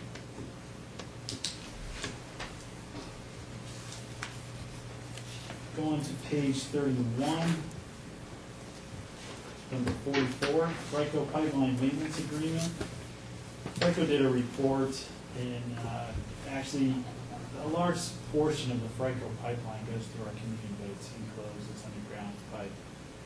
And they did a report where they had inspected the pipe and showed some of the joints were going bad as part of our agreement with them, where it flows through our community. We have to take on that maintenance. So this is just to budget some funds to work with FRICO to make those repairs as required. And then number 45, water master plan. 25,000. Well, we don't have a book that we can hand out and say, here's our long-term capital plan. What you're going to see through this program is we're starting to get some of the bones in place for the structure of this. The water treatment plant master plan is one of those things. We'll start looking at things like what are the regulatory impacts upcoming and how do they affect our water quality and our plant's ability to treat the water to that quality, different things like that. So this is one portion of that long-term strategy. And that's not something you're planning to prepare in-house? We're going to try to do some in-house and some externally. Thanks. Cool. Why does filter media replacement go away? Don't you always have to use it? There are 4 filters. Are you talking line 39? 39, Yeah. So there are 4 filters at the water treatment plant. Essentially, it's different levels of sand and gravel. Uh-huh. And we've replaced all of that media in 3 of them, and there's one left, and we're doing that this year. I see. Actually, it's better. No, Oh, okay. thank you. Then Yep. that bid will be going out here this month. Okay. Mine, as it relates to kind of the long-term financial plan, what we see here is a 5-year plan, but the assumption is, once we get the 20-year plan built, that's something that will appear kind of on the tail end. Yeah, exactly. Because this is, I think, the first time we've done those particular filters in that, roughly 20-year-old plan, 15-year-old plan. And it's a fairly routine thing. We do them every 10 or 15 years.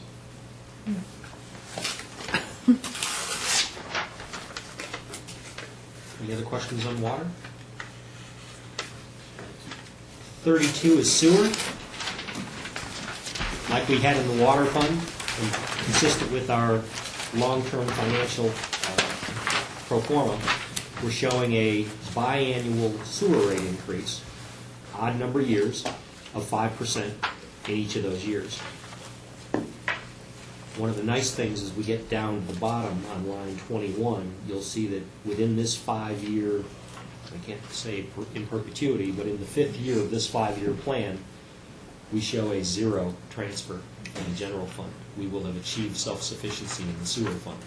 Now that is a variable depending on how big the annual capital expenditures are beyond 2015. But that biannual 5%, we're going to get to the point where general fund subsidy is zero. Water is still up over $1 million a year, but sewer will have broken even. We're getting there.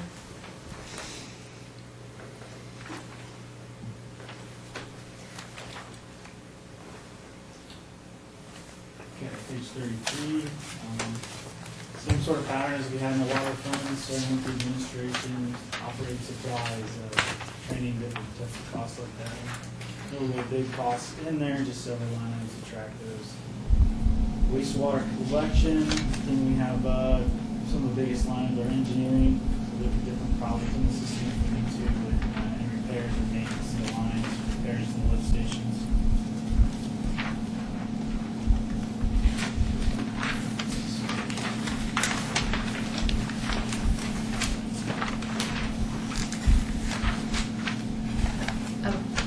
Are we on page 34? Yes.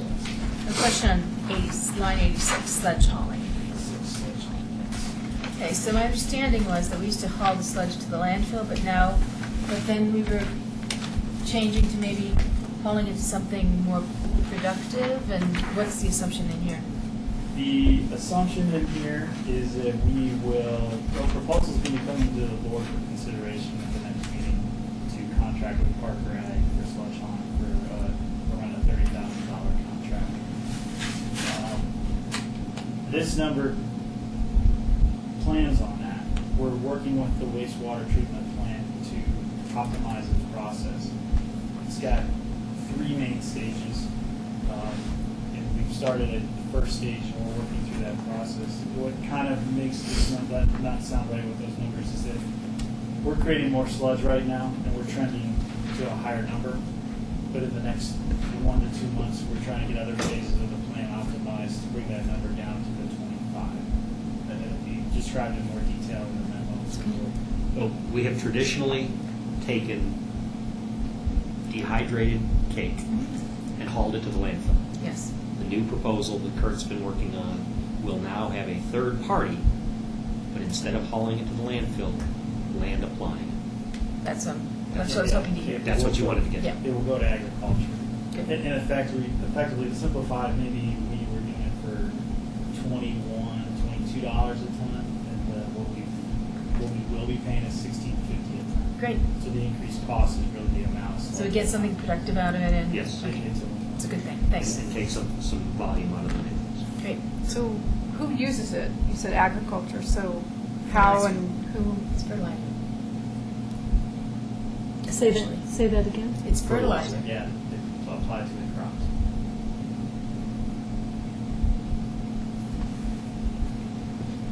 It is traditionally, and when I say dehydrated, it's been the effluent from your sewage treatment plant that dries out into a solid and has been hauled and dumped.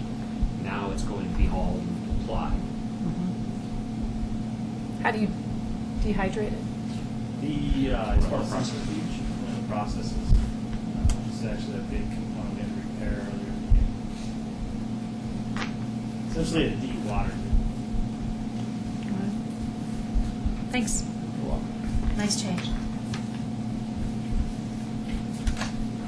So we'll go back to the top, and we have some engineering services there.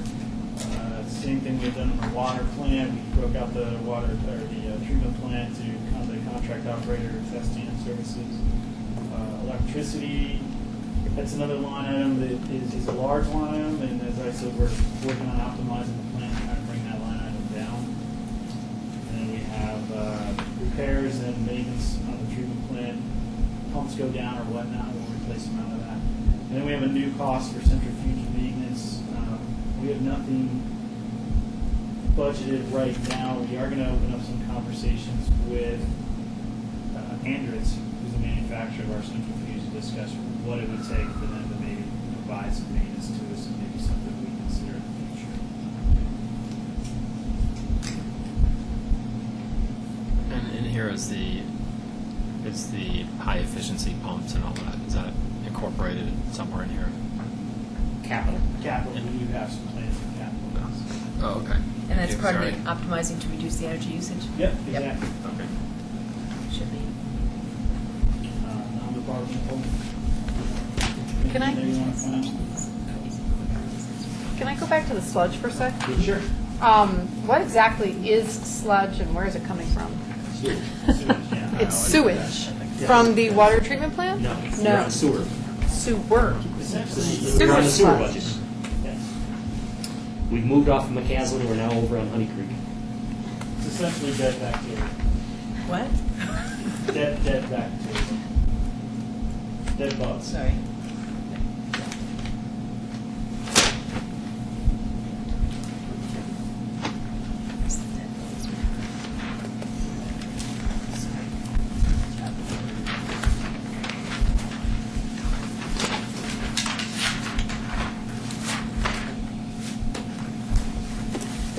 Made a leap to page 37, which would be the sewer funds capital budget.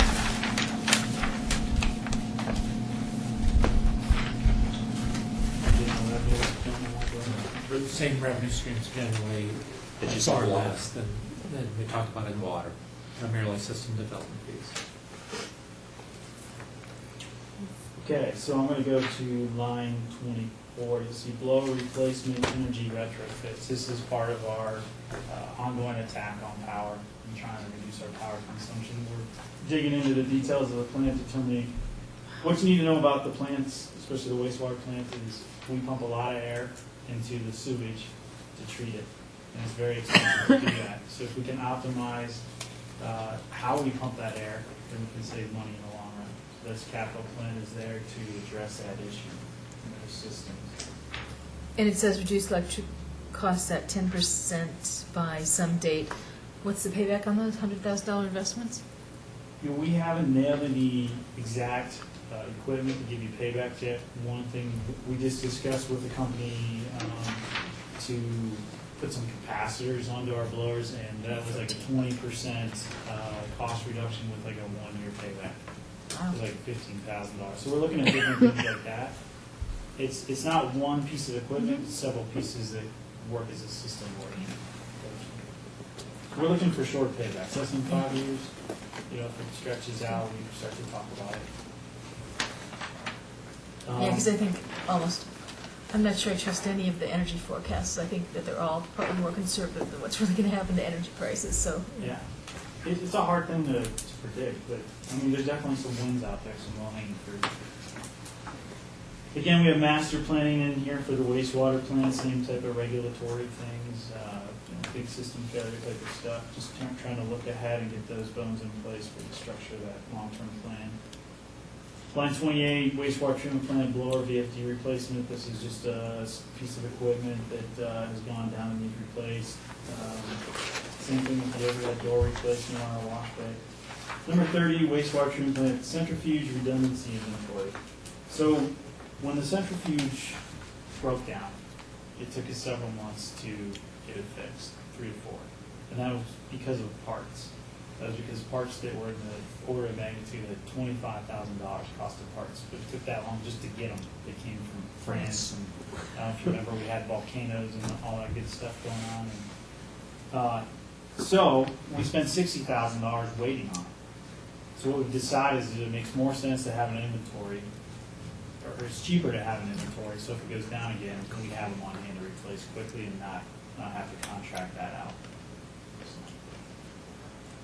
Does Perhaps- anybody else have a system, anybody else nearby have a system like ours? Where Yeah, we can it's almost a- share inventory? You know, we could, it's not a bad idea. We could look into that. Just a thought. Yeah, we'd have to see if someone has some similar size.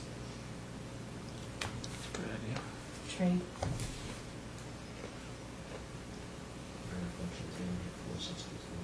Yeah. Thank you.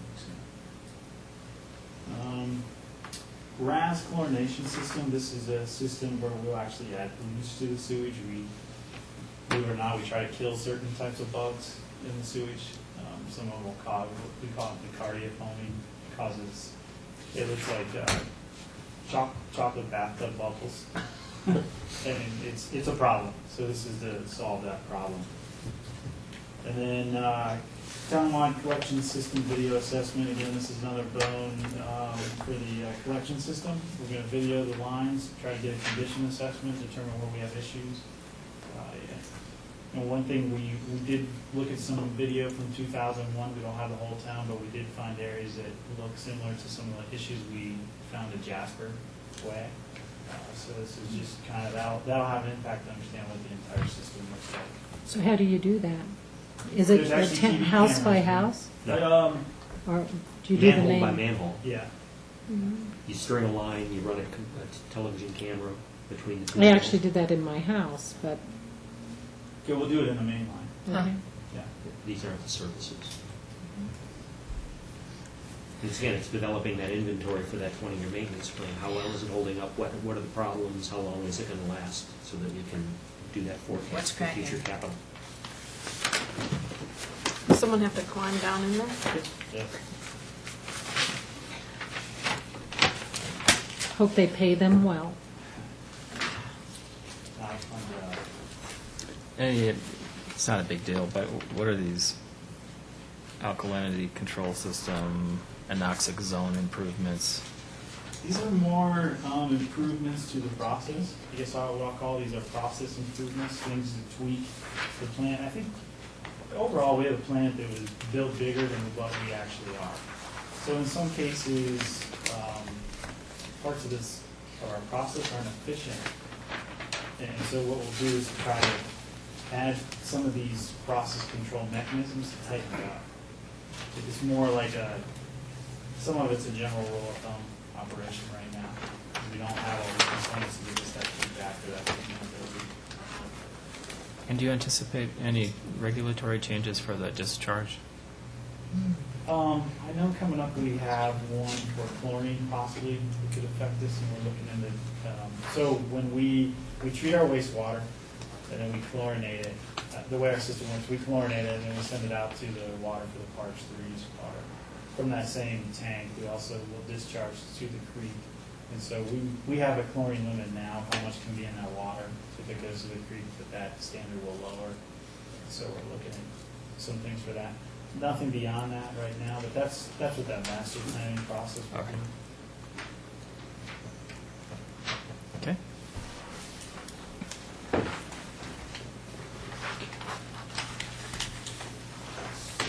Down to the last couple of pages. Page 39 begins the storm drainage.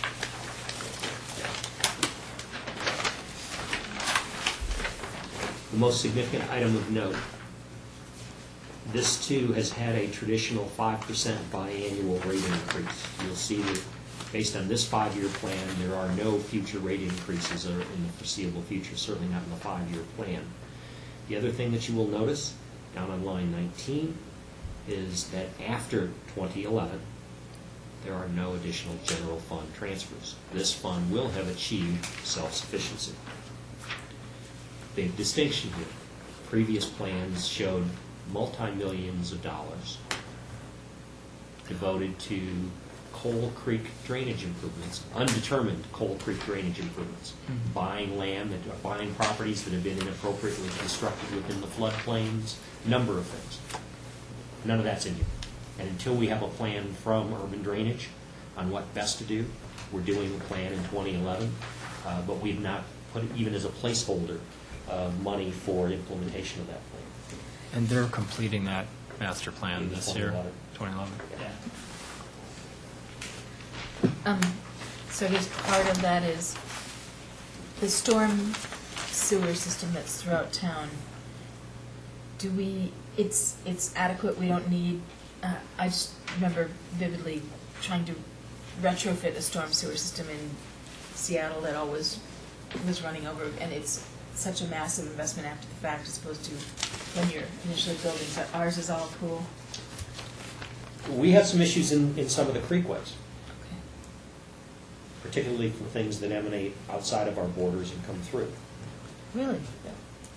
The town has been built very, very well, most notably when you look at the map and you see that there are 13 stormwater detention ponds throughout the community strategically placed that flow from Cool. A to B to C to D. Stepping down. Yeah.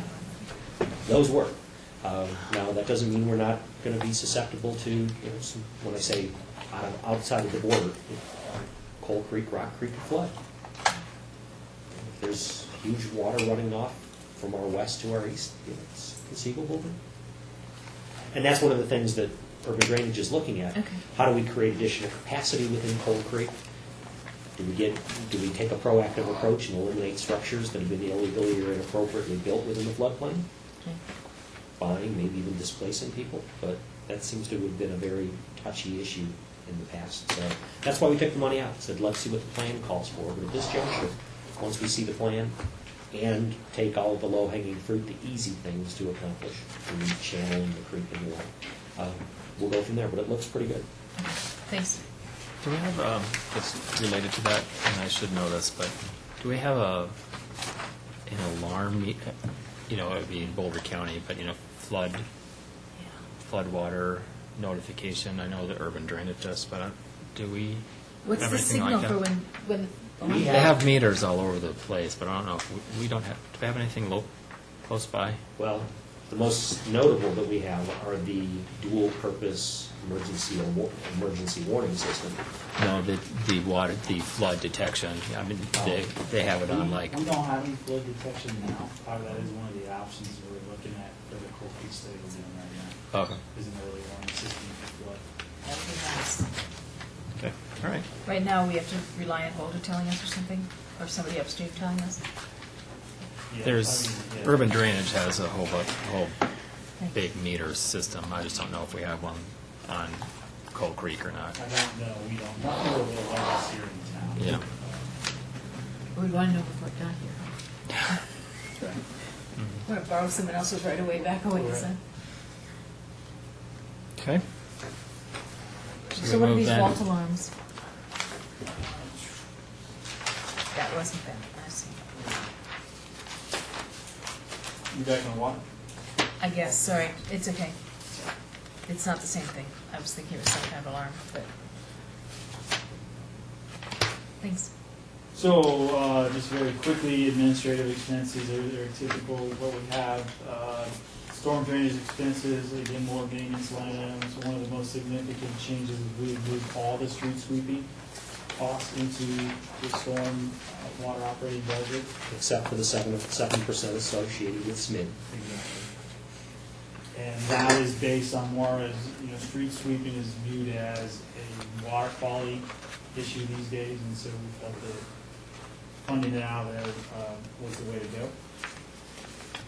Non-departmental, again, most of the same line items. I don't know if anything you want to touch on, Paul? Nothing new here. Moving into the capital, the storm drainage. The Rock Creek drainage way restoration is something that's going on now, as we needed to touched on. There will be an IGA that will need to be executed in the next few months, and with that will be a $100,000 cost share towards drainage way improvements in that area between 36 and Rock Creek Parkway. Then we have the Cold Creek Basin improvements again. Budgeted some money in 2011 to continuing design, but that doesn't necessarily do any construction. That'll be further discussion, and then we have some minor drainage improvements in the way going. Where are you, Alan? I'm sorry, I'm at the very last page, Last number page. 42. Oh, man. And I was on page 22, 23, and 24. Okay, gotcha.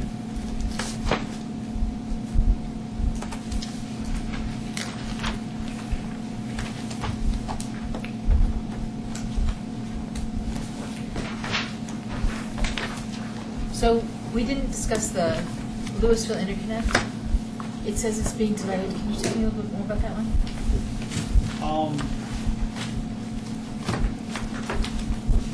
As far as why it's delayed, or just? Yeah.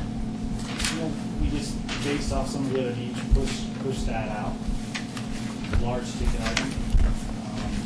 Do we have a pretty reliable system right now? If it's something that we think is a priority, we could look at moving it up, but I think it's okay with where it's at. What's our, it talks about system redundancy, and so what, is there, I guess, just what the risk factors are? I think we have a plan for Broomfield, right? There are two. There's 85,000 set aside for Broomfield, and roughly 200 or 250 set aside for Louisville. Two reasons that Broomfield is a higher priority. It's cheaper. Yeah. They get more of their water from other sources. Oh. So the presumption is if the pipeline broke down, we're all sucking in. Yeah. So wouldn't we be better off This is having better an extra? diversification. Got it. Okay. Thanks.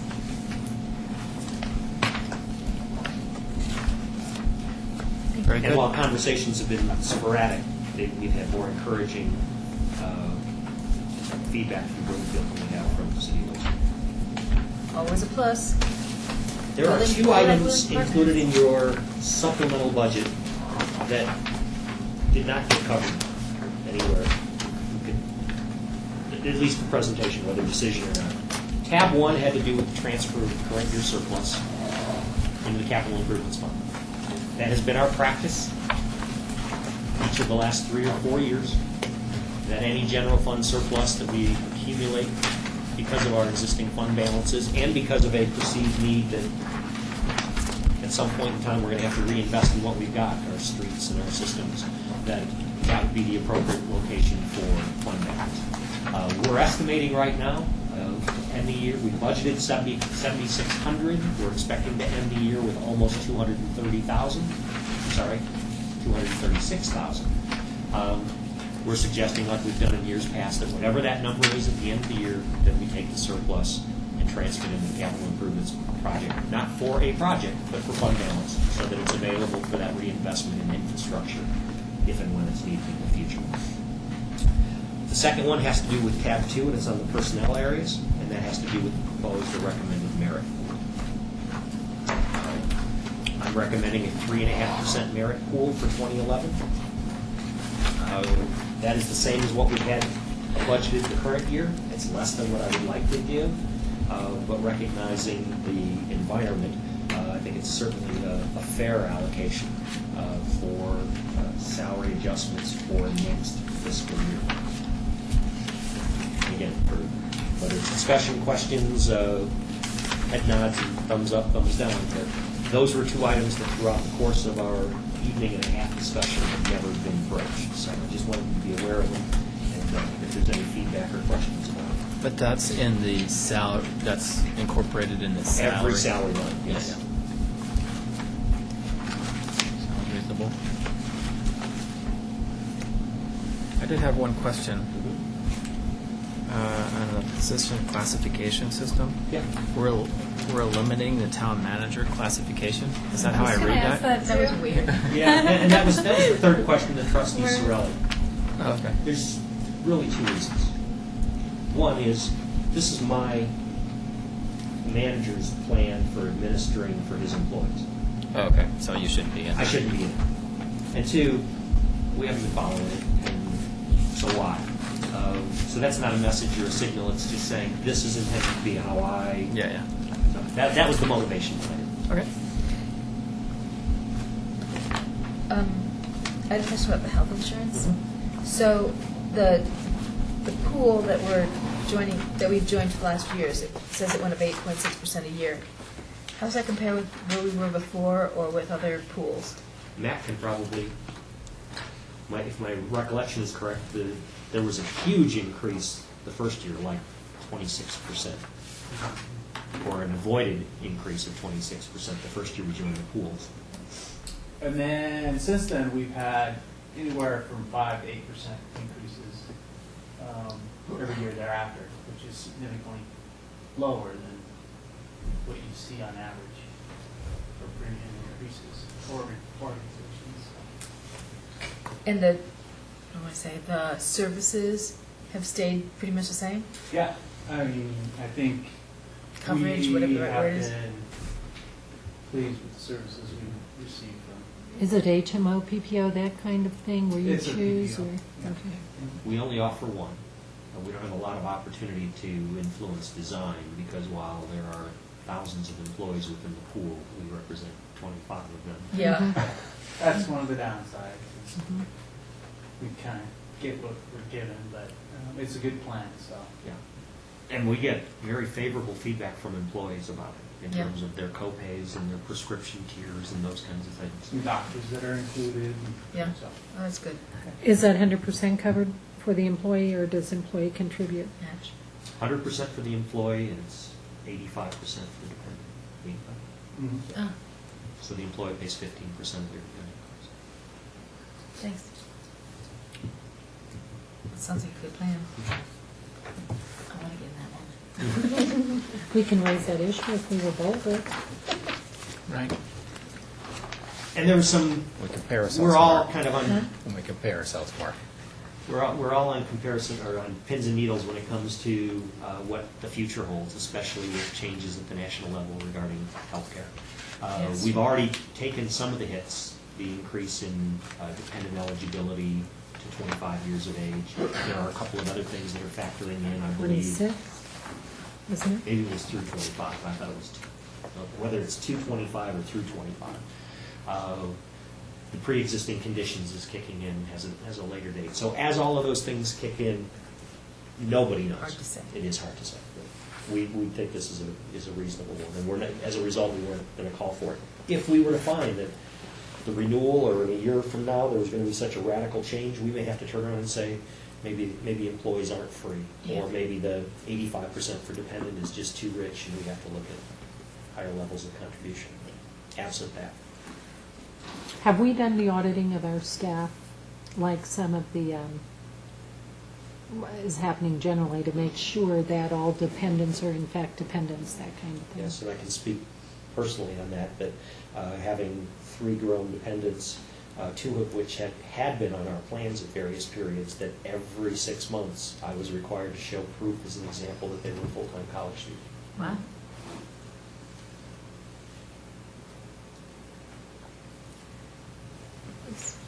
Okay, so we run through the follow-up. Yes.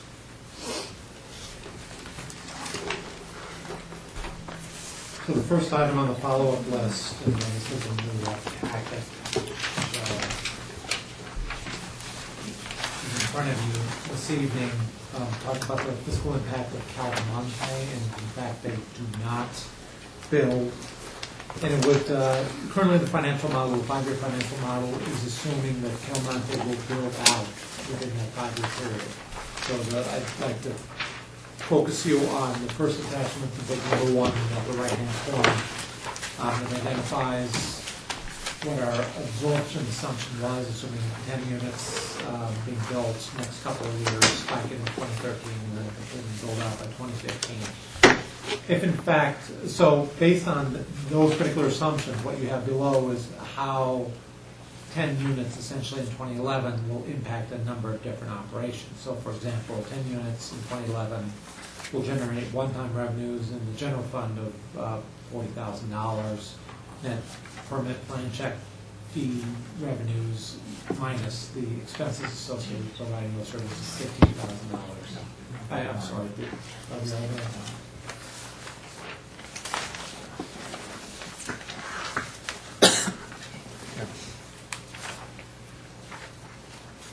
I just didn't have number 1. Previous. Page number 1, it's missing, so. title financial impact of Or you just steer it, thanks. So the upshot is that big SDFs, we would potentially get, everything else is reasonable, and our model basically would just transfer more if we had to into the water fund. Basically. Yeah, I mean, there would potentially be additional transfer, there would be potentially modification of the capital plan. Again, I think we're being, over this 5-year period, we're assuming very little addition to the system, or setting out the way, very little growth. We are talking about completion of Calamonte, we're talking about, Guardian storage, Guardian and storage. superior professional office. and that's it in the plan. So, if that's flawed, if there's additional building that happens, or connection to the system that happens, that would potentially help to offset. So as an example, not even as being as speculative as the town center, but other things that you have seen and that have been in the pipeline. There's nothing in here from Oxford, and there won't be until such time as the board approves a final development plan. Ethan Allen has been removed because of their uncertainty. There's nothing at Resolute in the 5-year window. So there's an opportunity for a lot of others, even if the ones that we do that have gone through the FDP process were to slow down. There's the possibility that they can easily get backfilled by something else. Yeah, okay. Another one is Boulder, the hockey facility. So we think it's a pretty conservative approach. You may have some guidance on, well, Calmonte, it's optimistic to think that there's anything in the next 12 months. Put it all back and take the 65 remaining units and put it between 4 years instead of 5. But we still think it's pretty realistic and conservative. Remington's FDP, was that an 18-month window? Yes. Okay. Okay. So any additional questions on fiscal impact on this element? There's, second question was utility rates, how do they compare with neighboring municipalities? So we provided you 3 graphs that compare our rates to the current and proposed superior rates to Louisville, Lafayette, Broomfield, and Erie. And there are 3 different scenarios identified in the title. The first, and when we talk about utility rate comparison, what we're talking about is a combined water, sewer, and storm drainage rate. And we're talking about different times of the year. The first page titled 4,000 gallons is a average bill you would see in the wintertime. So you'll see in all these cases that Erie leads the pack, not even close to anybody else. But in the low consumption winter scenario, Superior is second, followed by the others. And the following 2 graphs represent essentially summer consumption. One scenario is what we call an average user at consuming roughly 18,000 gallons of water in the summer, spiking because of irrigation use. And then the final, and again, Erie leading the pack, Superior second, but the other entities getting closer. And then the final scenario is a high user, water user at roughly 50,000 gallons a month. And in that particular scenario, Louisville rates exceed ours, or monthly bill would exceed ours, and would be almost on top of Lafayette's. So this is a bills comparison, not exactly a rates comparison. That is correct. So what I was asking about was the structure of our rates, and I think that the question, and just tell me if I'm remembering this right. What I recall is that our fixed component, or our sort of base level, or something like that, is a little bit higher than, say, Louisville or some others, but that our increments for bigger steps is lower than Louisville. Louisville has a bigger incentive for reducing water use. Is that? I would say by looking at the graphs, that must be true, because they go from less than us in average summer use to more than us Yes. in the high use. So they must have an aggressive high tier They do. rate. Said That's what I thought. Louisville's tier structure, they have a similar tier structure as the town of Superior. Superior has 5-tier structure, so depending on what your water consumption is, the more you consume, the more you pay.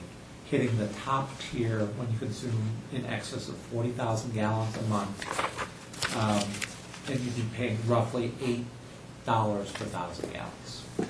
Louisville has a similar tier system, 5-tier system.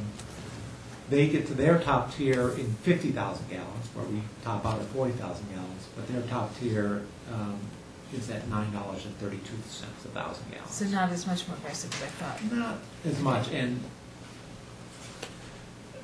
anecdotally, Lafayette tops out at $6 per 1,000 gallons. Broomfield does not have a tiered system, they're looking at that, and Erie tops out at $7 a 1,000 gallons. So we're... So Erie must have a really big fixed part of theirs.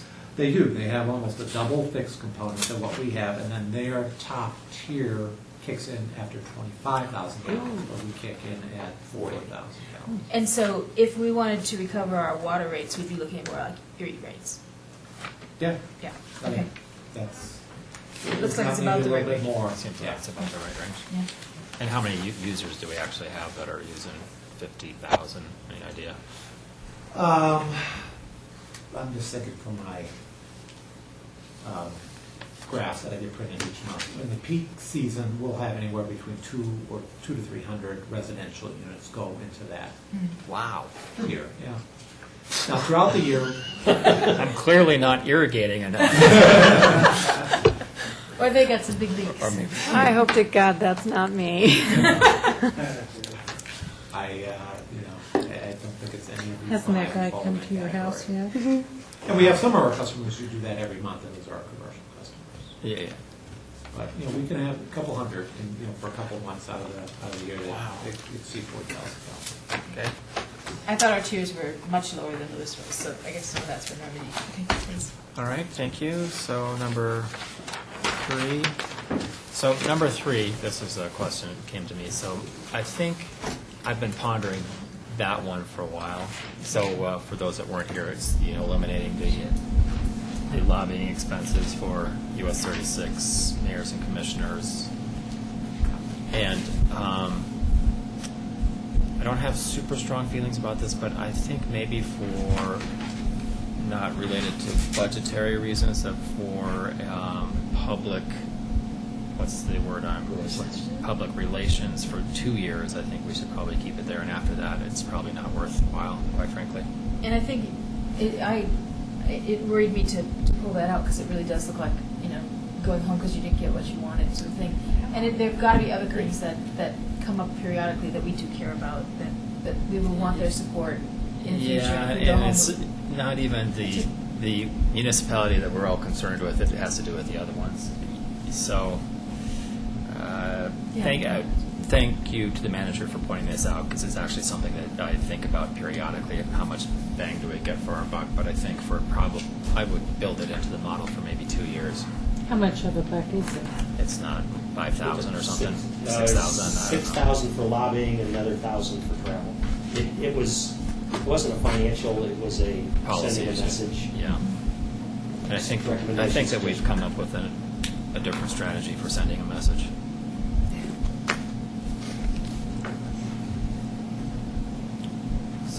So I'd recommend 2 years if everybody's Yep. okay with that one. I'd like to just revisit it in 2 years, see where we are. Yeah.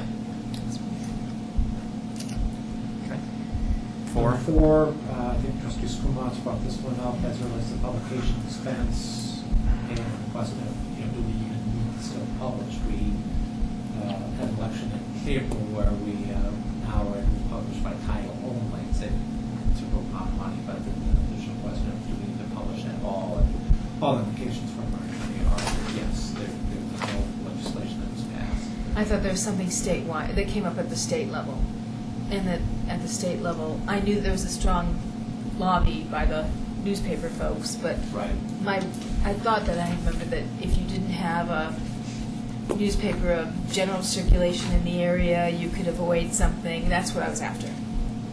It was introduced, it was nothing, no action on it. Thank you. Mayor, as well as others, I think, meeting ago, brought up the whole issue of performance measures. Those have come up again this evening. And staff will continue to work. You probably don't see it, but each year, Jeff and I have worked on it and work with the department heads to try to enhance these performance measures. So the budget book changes a little every year to look at better ways to measure how effective and efficient we're providing levels of service here. And we'll continue to work on that.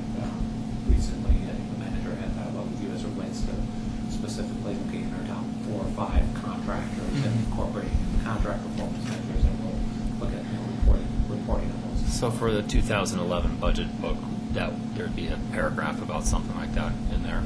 And your request suggestion was to have at least one measurable for each operating. That would be great. Okay.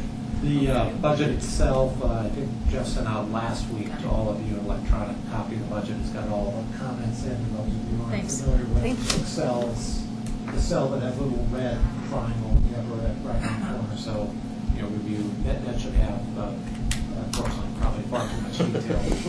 But, any questions, obviously, the staff, the managers have know on that. Waterford Streets. Question was asked as it relates to, the first question was asked is, what would street repair costs be in Waterford? Kirk came back and said generally $100,000. I mean, to go through all that, it's generally $100,000. And we had a larger policy discussion that I don't know if we want to address that now, is, what are we going to do with that particular number? Whose responsibility, and things of that nature. But 100,000 is the number we're shooting for right now.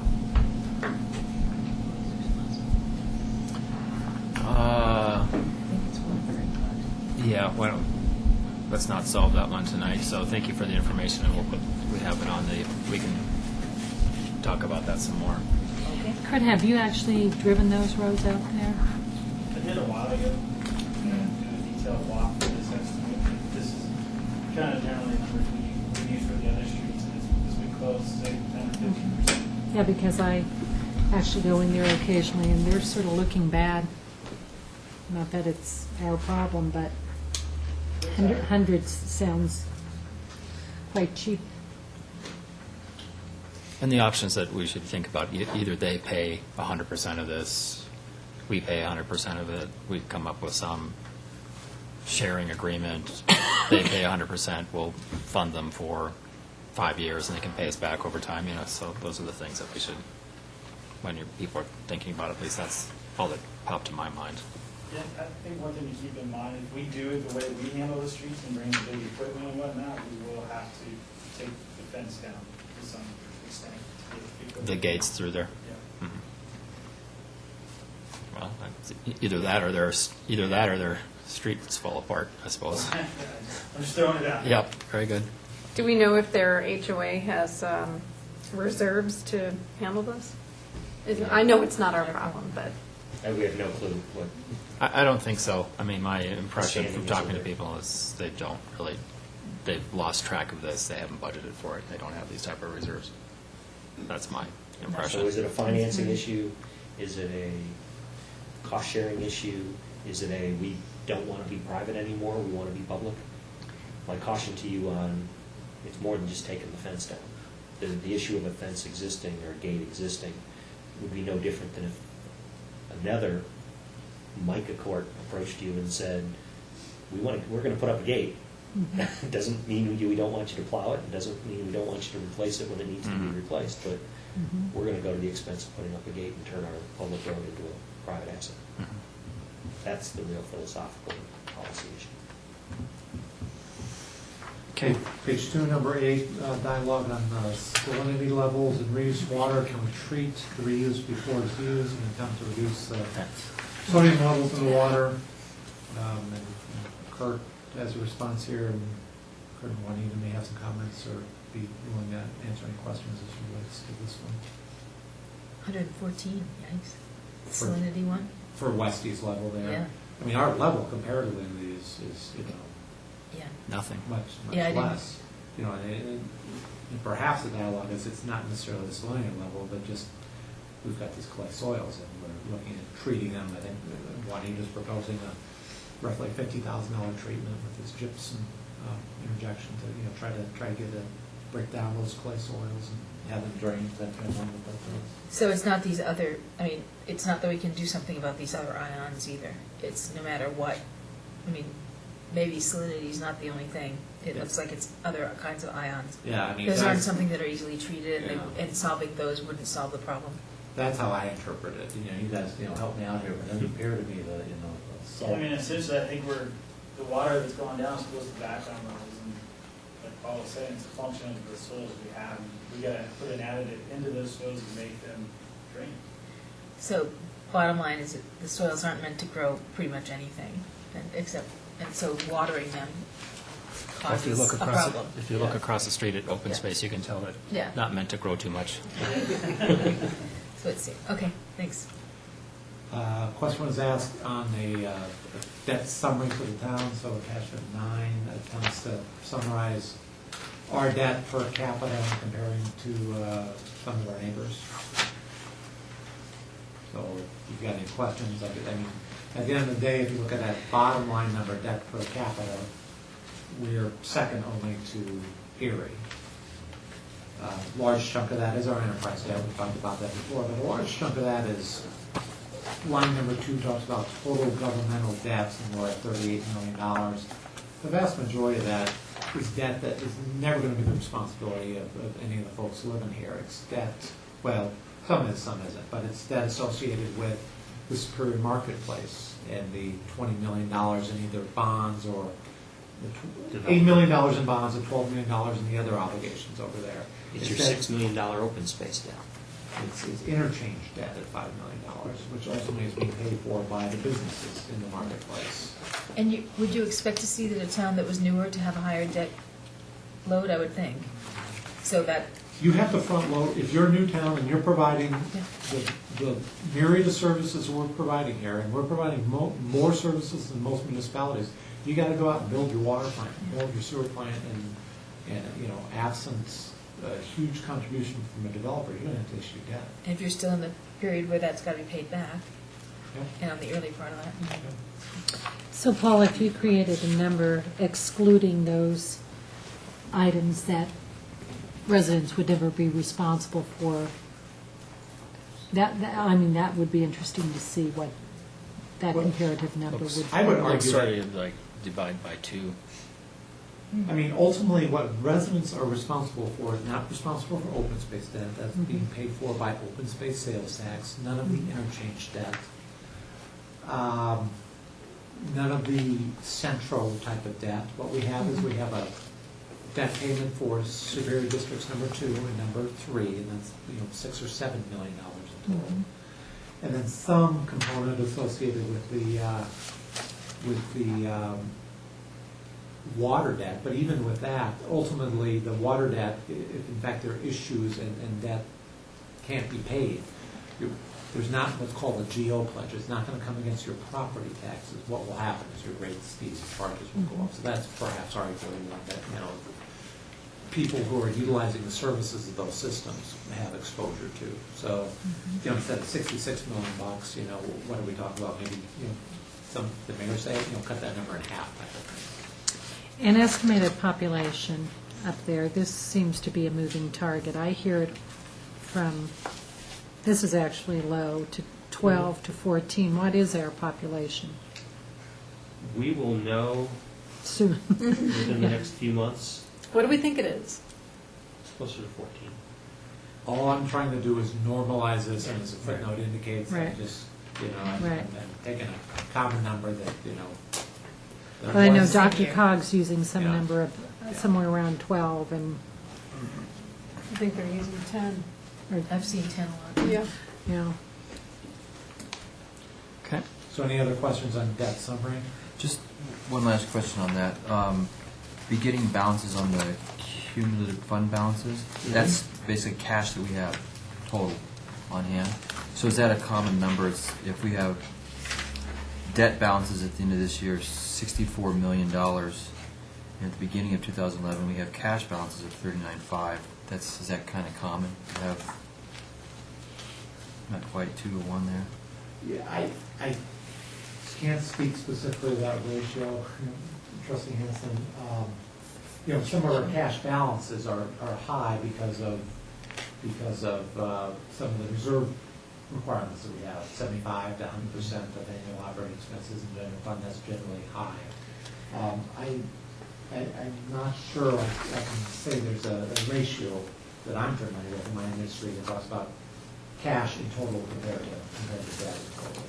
I mean, we have to break down the individual operations. So, I can look, but I'm sorry, I don't have an answer for you. I'd say our 39 on a $35 million budget, $31 million budget, excluding the open space allowance, is extraordinarily high. Oh, More than 100% fund balance, cumulative. Not as a product of debt, but as a product of annual operating. And as Paul said, it's because of your policies to set aside reserves because of the need for rainy day funds, the volatility, the over-reliance on single sources. And the other is prudent investment practices. We've been squirreling money away for an interchange. We've been squirreling money away for a $13 million future water project. See, I mean, that's why we've been doing it. But when I tell people that we sit on a $40 million fund balance on a $30-some million budget, everybody's aghast. And going back to our conversations with Boulder Valley School District, when they were trying to maintain a fund balance of 3% of their annual operating budget. And we're at 130%. Yeah. That was terrible. Yep. Number 10, trails map and spreadsheet. I think we've got an update of both those documents for you. Any comments on those? Just to orient you with the trails priority, the trails priority map shows numbers 1 through 40, which are priorities that were put together in 2009. When the trail plan was initially formed. And so if you look at your 2011, we still have priority number 1, but most of the priorities for number 1 or 1 through 20 have been completed, with the exception of item number 12, which I know ProStaff was interested in, and revisiting and studying at a later time. Item number 12 on your map is on the southern section between basically El Dorado K through 8, and then it's basically the drainage area to the east of El Dorado K through 8. That was on our trail plan for 2010 to evaluate. We did an evaluation of certain areas across the drainage area, looked at bridges, looked at retaining walls, those kind of things, and the numbers shot up pretty quickly. So we'll have to continue to reevaluate that one. Other than that, the items in red on your spreadsheets are those items that at review were not necessarily eliminated, but weren't able to fit in the budget for that particular year. So those items will come up again next year for the next 5-year plan at budget time. I'm confused by this map where the yellow says it's 2010 existing, but there's almost nothing that's yellow. Is that? It's the one that wraps around the key equipment building. It's marked as number 13. But The yellow ones are the ones that we did this year or are doing this year. And that don't necessarily represent the existing trail system. Okay. Because they're not completed or they're I in thought the we had a lot more process. trails than just the yellow, Gray. so I'm really confused by that key. Gray is, No, that's where the gray money's is going. existing. Thank you. The key is, yeah, okay. Didn't make sense to me at all. I think the existing trail system, one is all those little gray All ones. the are gray not- areas. And if you look at your key, So the it's the second yellow. one to the You're bottom right. that are existing. Things done So this year, everything from your, done this year, or Yeah. done this year. non-trail systems to some of the sidewalk systems. Sorry, I just need to pass, No, I couldn't yeah. figure it out. Yep. And does this include some of the open space? Or is the, I can't, Yes, it does. Tell. And the open space areas are also on this trail plan. You also have a map of trails for the open space on your packet. But they are items number 13, item number 25, item number 23.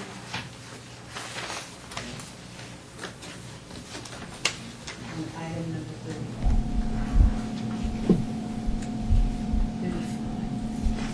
that takes you from the trail, from the Colton Trailhead out to Rocky Flats. That was proposed Thank you. in 2013. thank you. Colors do kind of make it a little difficult. Pardon me?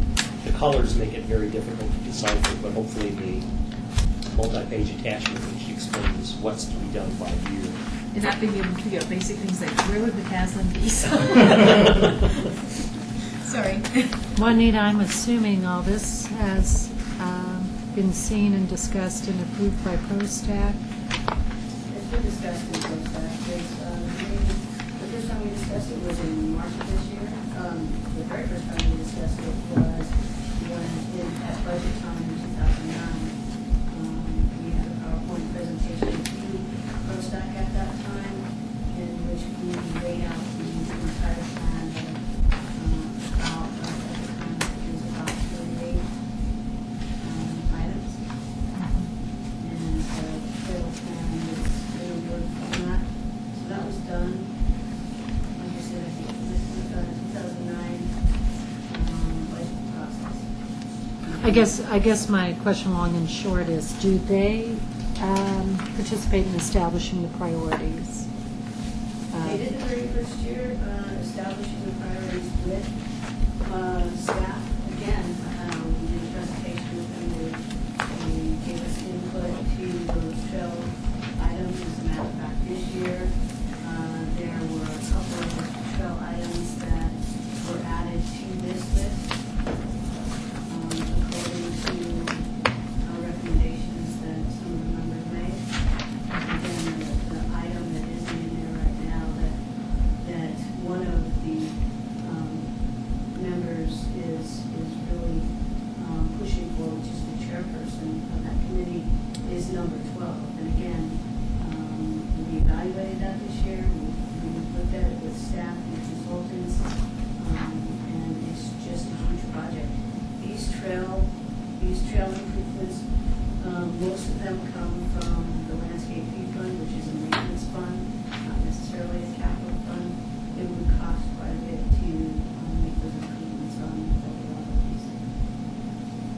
Is this the same thing that Open Space Advisory Committee saw as well? Okay.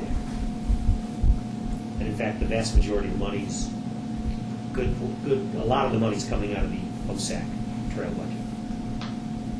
Only the ones that are in the open space? Yeah. And is that open space natural, or is that other open space, like common areas? Open space is all the items that are taken from the open space tax funds are in open space areas. Like properties that we've acquired, or? Not necessarily. Not necessarily. Like, give me an example of one of these that is coming from the open space fund. Number 22. Number 22 is a connection from the railbed in the original town to Cold Creek. Number 22, I believe, the bridge. It's a pedestrian bridge that goes across the creek. Okay. So that they can attach to the Cold Creek Trail.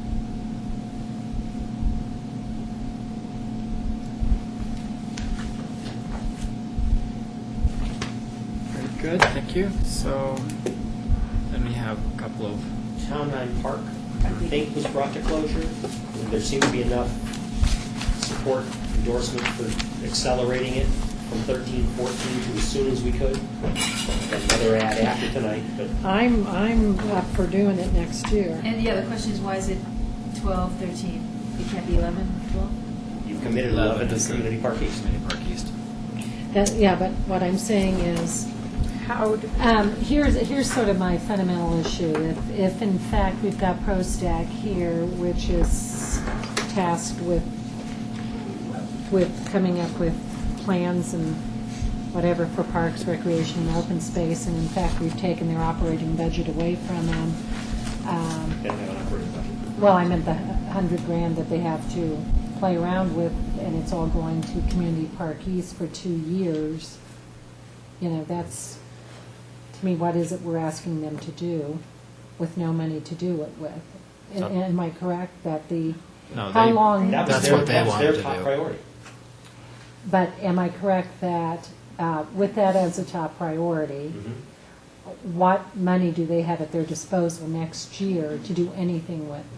In addition to the In park, addition to nothing. their top priority, nothing. Right. So all the other priorities on their 5-year plan, wait. A much longer plan. Again, the last time they went through their prioritization, there were 26 or 28 projects. They don't fit into a 5-year plan. There was money maybe available for the top 4, and that's where the money This was is, on yeah, the priority. yeah, but this is the frustration, you know, so I would rather not address the nuance of how I'm stating this, but the broad picture, that if in fact we've got priorities we as a board consider important, and if there are ways in which to work with our budget to accommodate those sooner rather than later, I'm in favor of accommodating them sooner. The one that comes to mind, of course, is Town 9. I'd like to see that at some level of completeness. I'd like to see it complete, but certainly a whole lot more complete than it is now. As I say that, I would hope that would not mean that if the basketball court it continues to be the next most pressing desire, that doesn't mean we have to put that way off into the future.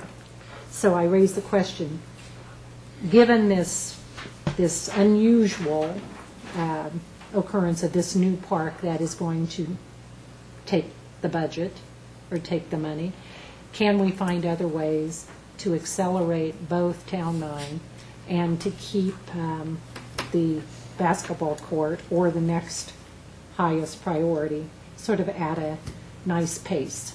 Okay. The stuff before you were the questions raised 2 weeks ago, which we've attempted to give you responses to. The stuff that was handed out tonight does not include the questions and policy issues that were raised tonight. Correct. That's new. We did ask for Town 9 up front. Right. So we're saying it can be accomplished. Since tonight, you've added 3 new ones to the list. Community Park East maintenance, whether it's landscaping versus SMD1, opportunities for identifying additional dollars for parks and rec amenities, and alternatives for pond improvements in SMID. We're not prepared to answer those. Those were the policy issues and questions that arose tonight. Okay. But as a result of the last 2 week ago discussion, it was, we the board, want to see Town 9 moved up. Regardless of where it sits on anybody else's priorities, and that's your call. And regardless of what else, might have to get moved. And from what I understand, we can allocate more money to parks. We have $200,000 potentially that we're saying that we have historically and under our generally accepted policy put into the general fund towards the capital, yes. Mhm. And presumably that could be moved here. The question is, when we take on a project, we don't just take on, we don't have funds specifically allocated to parks. And when you take on parks, you also take on all of the O&M in the future as well. And again, I'm meeting Jeff, because I truly am committed to this as well.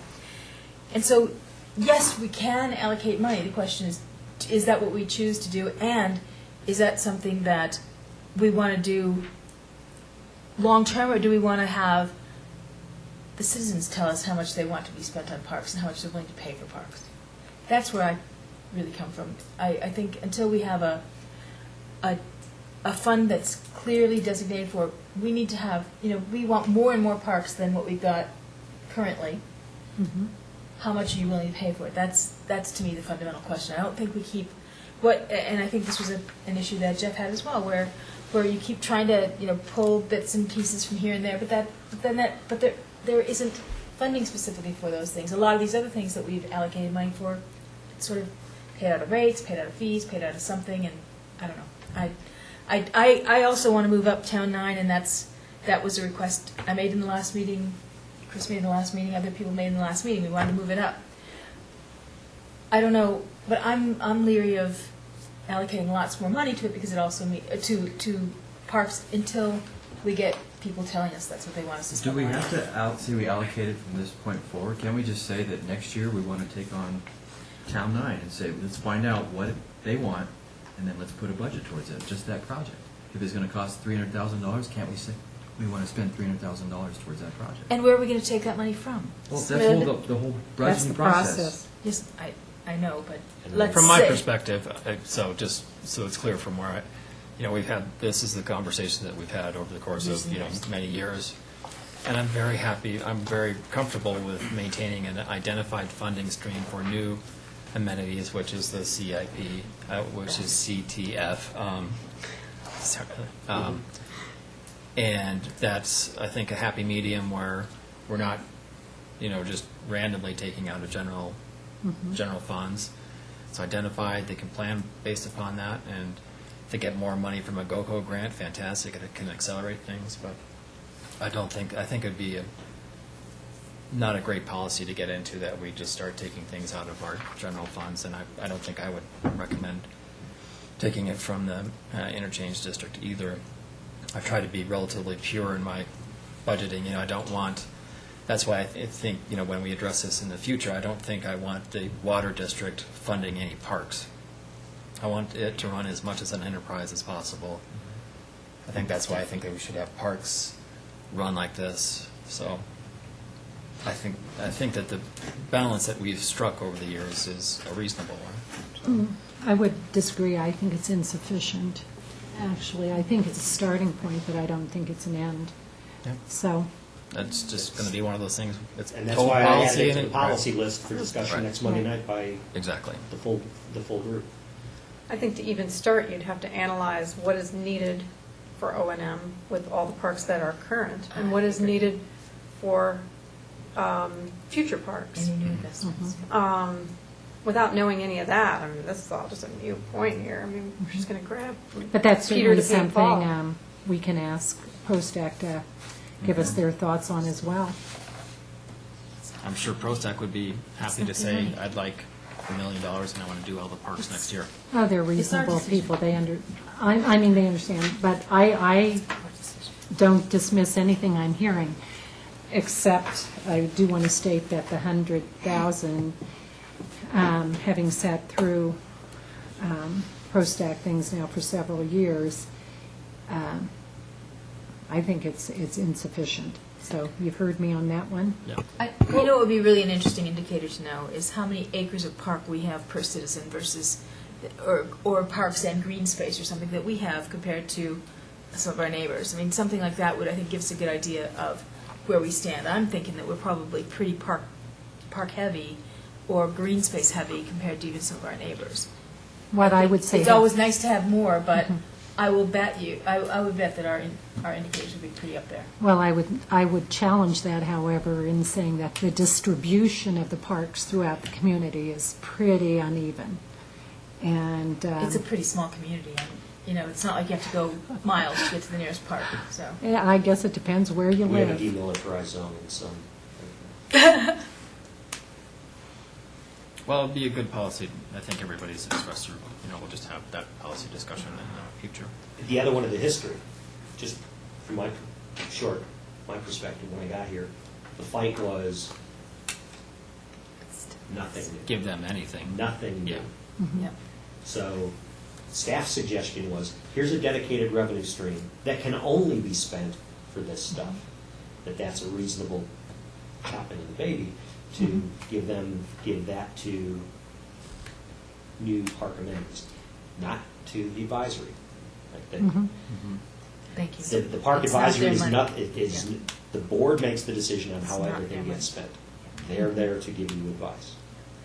And the only, But the environment 4 years ago was, they get nothing. We're done, unless the voters say they want to devote more to new amenities and the maintenance of anything new. and there is still that nuance of the maintenance, that 100K and the maintenance and all that, so anyway. Some people might say, just not to belabor this, but they say, well, you're paying $35 a month on your bill to do O&M essentially for your parks. I want to take that CTF fund, move that all into that, and that's how I want to pay for that. So, I mean, there's arguments for this all the way around. Yeah. And that opens up a whole nother can of worms, because you've got a very significant area that doesn't pay your landscape fee. So based on that information with these CTF funds, there's no way to move Town 9 further than 2012. Right. Which is what, based on the conversations of 2 weeks ago, which is what we're suggesting. And It may not be wrong No, it may not be a bad idea, because I don't believe that there's clear agreement on what the people in the Town 9 area want in Town 9, because Town That's 9 was certainly finished true. to the degree they asked for it about 5 years ago. That asked for has apparently changed, and rightly so. I think it's, for me, I think it's kind of, you can't. It's you very can't use- sparse yes, looking. but that was what was requested, like, vehemently. Right. And so I think it's not wrong to, like, use this year's plan, what it is that ought to be on that, using those people, the people that are closest to it as a strong input, not just ProStack. I agree, because, the argument back at that time was, just like you said, Absolutely. I don't want want, nothing. nothing there. I We don't want a nice park where any you can just sports walk on around there. like Purple Park. Right, because there was, I think we've all seen plans. Do they have that? They don't have that It was. fundamentally. That No, had, they wanted it natural Have you grass. seen it? But Yeah. that's what they wanted, because, Strongly. what was on there was, Near tiers. tennis courts and more basketball courts and a pavilion, and that was not. I'm what the board talking favored. level of finish. Which is- The level of finish there is They asked for- pretty dang rough. They asked for Even natural the grass. grass. They asked for the natural And grass. the gutter, the ditches and whatnot. I think they may have wanted something more natural, but not quite where they are now. It is a little rough around the edge. They is a nebulous term. Yeah, absolutely. They all- Yeah, who is they? That's They right. also had an opportunity to get $400,000 from the adjacent developer and do anything that the neighborhood wanted to do, and they killed it. So that's kind of talking on, and that's not a reason necessarily to have done the development deal, but Yep. it is a little, Well, we will probably have It's, to. it's been added to the policy discussion, though, along with landscape fee, reserve policies, Waterford streets, for next Monday night. Scott, I wasn't here on the last budget session, but in terms of resolving two access issues, the one is the safety issue crossing Rock Creek over to Community Park East. You know, that's been discussed as how are we going to deal with that safety-wise. And then on the roundabout, as Colton Trailhead builds out, you know, when that roundabout was built, we put the electrical underneath and all that kind of stuff to make that safe for cyclists and pedestrians. Were either of those addressed in the terms of this? No. Both of those were on the TSC agenda last Monday night. Neither of them we didn't get to them. I think they've been scheduled for, there are 2 more TSCs scheduled for October. But no, neither are included in the budget. Specifically regarding the roundabout, we had a lot of discussion about that one. There was no electricity installed, but there was conduit installed in order to accommodate whether there was a desire in the future to do pedestrian crossings at the roundabout. Recognizing that we're probably close to a year away to seeing the roundabout fully functioning, our thought was, let's see it get built and how it operates until we made a decision on do we take that element and add it back in.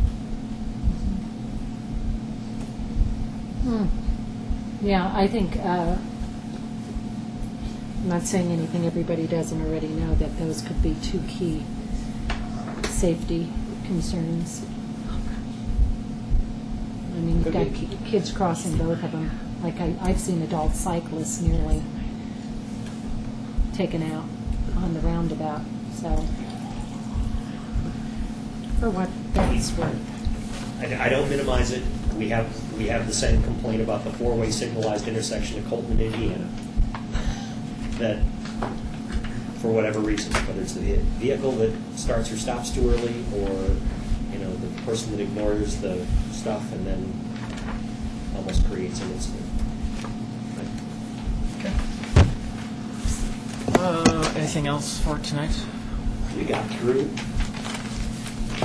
all the way through. So, yes, I mean, exactly. The reason that we got through all this is because everybody did a lot of hard work. The budget, as always, has been thoroughly prepared. Staff should be pat themselves on your back because it's a great presentation and it's really well done. So Absolutely. you should be really proud of you and your staff for doing this. So thank you very much. Appreciate that. And I find it during the time that I can be most educated on everything going on. That's absolutely right. Behind the scenes, in front of the scenes, Yeah. any of it. It contributes It's very to valuable. one's learning curve. I hope that the supplemental was valuable. Yes. Very. It's intended to be the background stuff without having to go through all of the little red dots. I try to describe it as if you're not a numbers person, you don't want to go through the small print, you read that, you're going to know 90% of the stuff. Right. Extremely well organized. and Good. My Glad luck. favorite times of the year. I know it sounds kind of Ours. not so, but Ours too. Well, see, exactly, but I mean, I think that's exactly right. That's where you get all the information about how the town runs. yeah. Bigger picture. We got done. Yeah, thanks very Those much. policy discussions next Monday night at 6. Okay.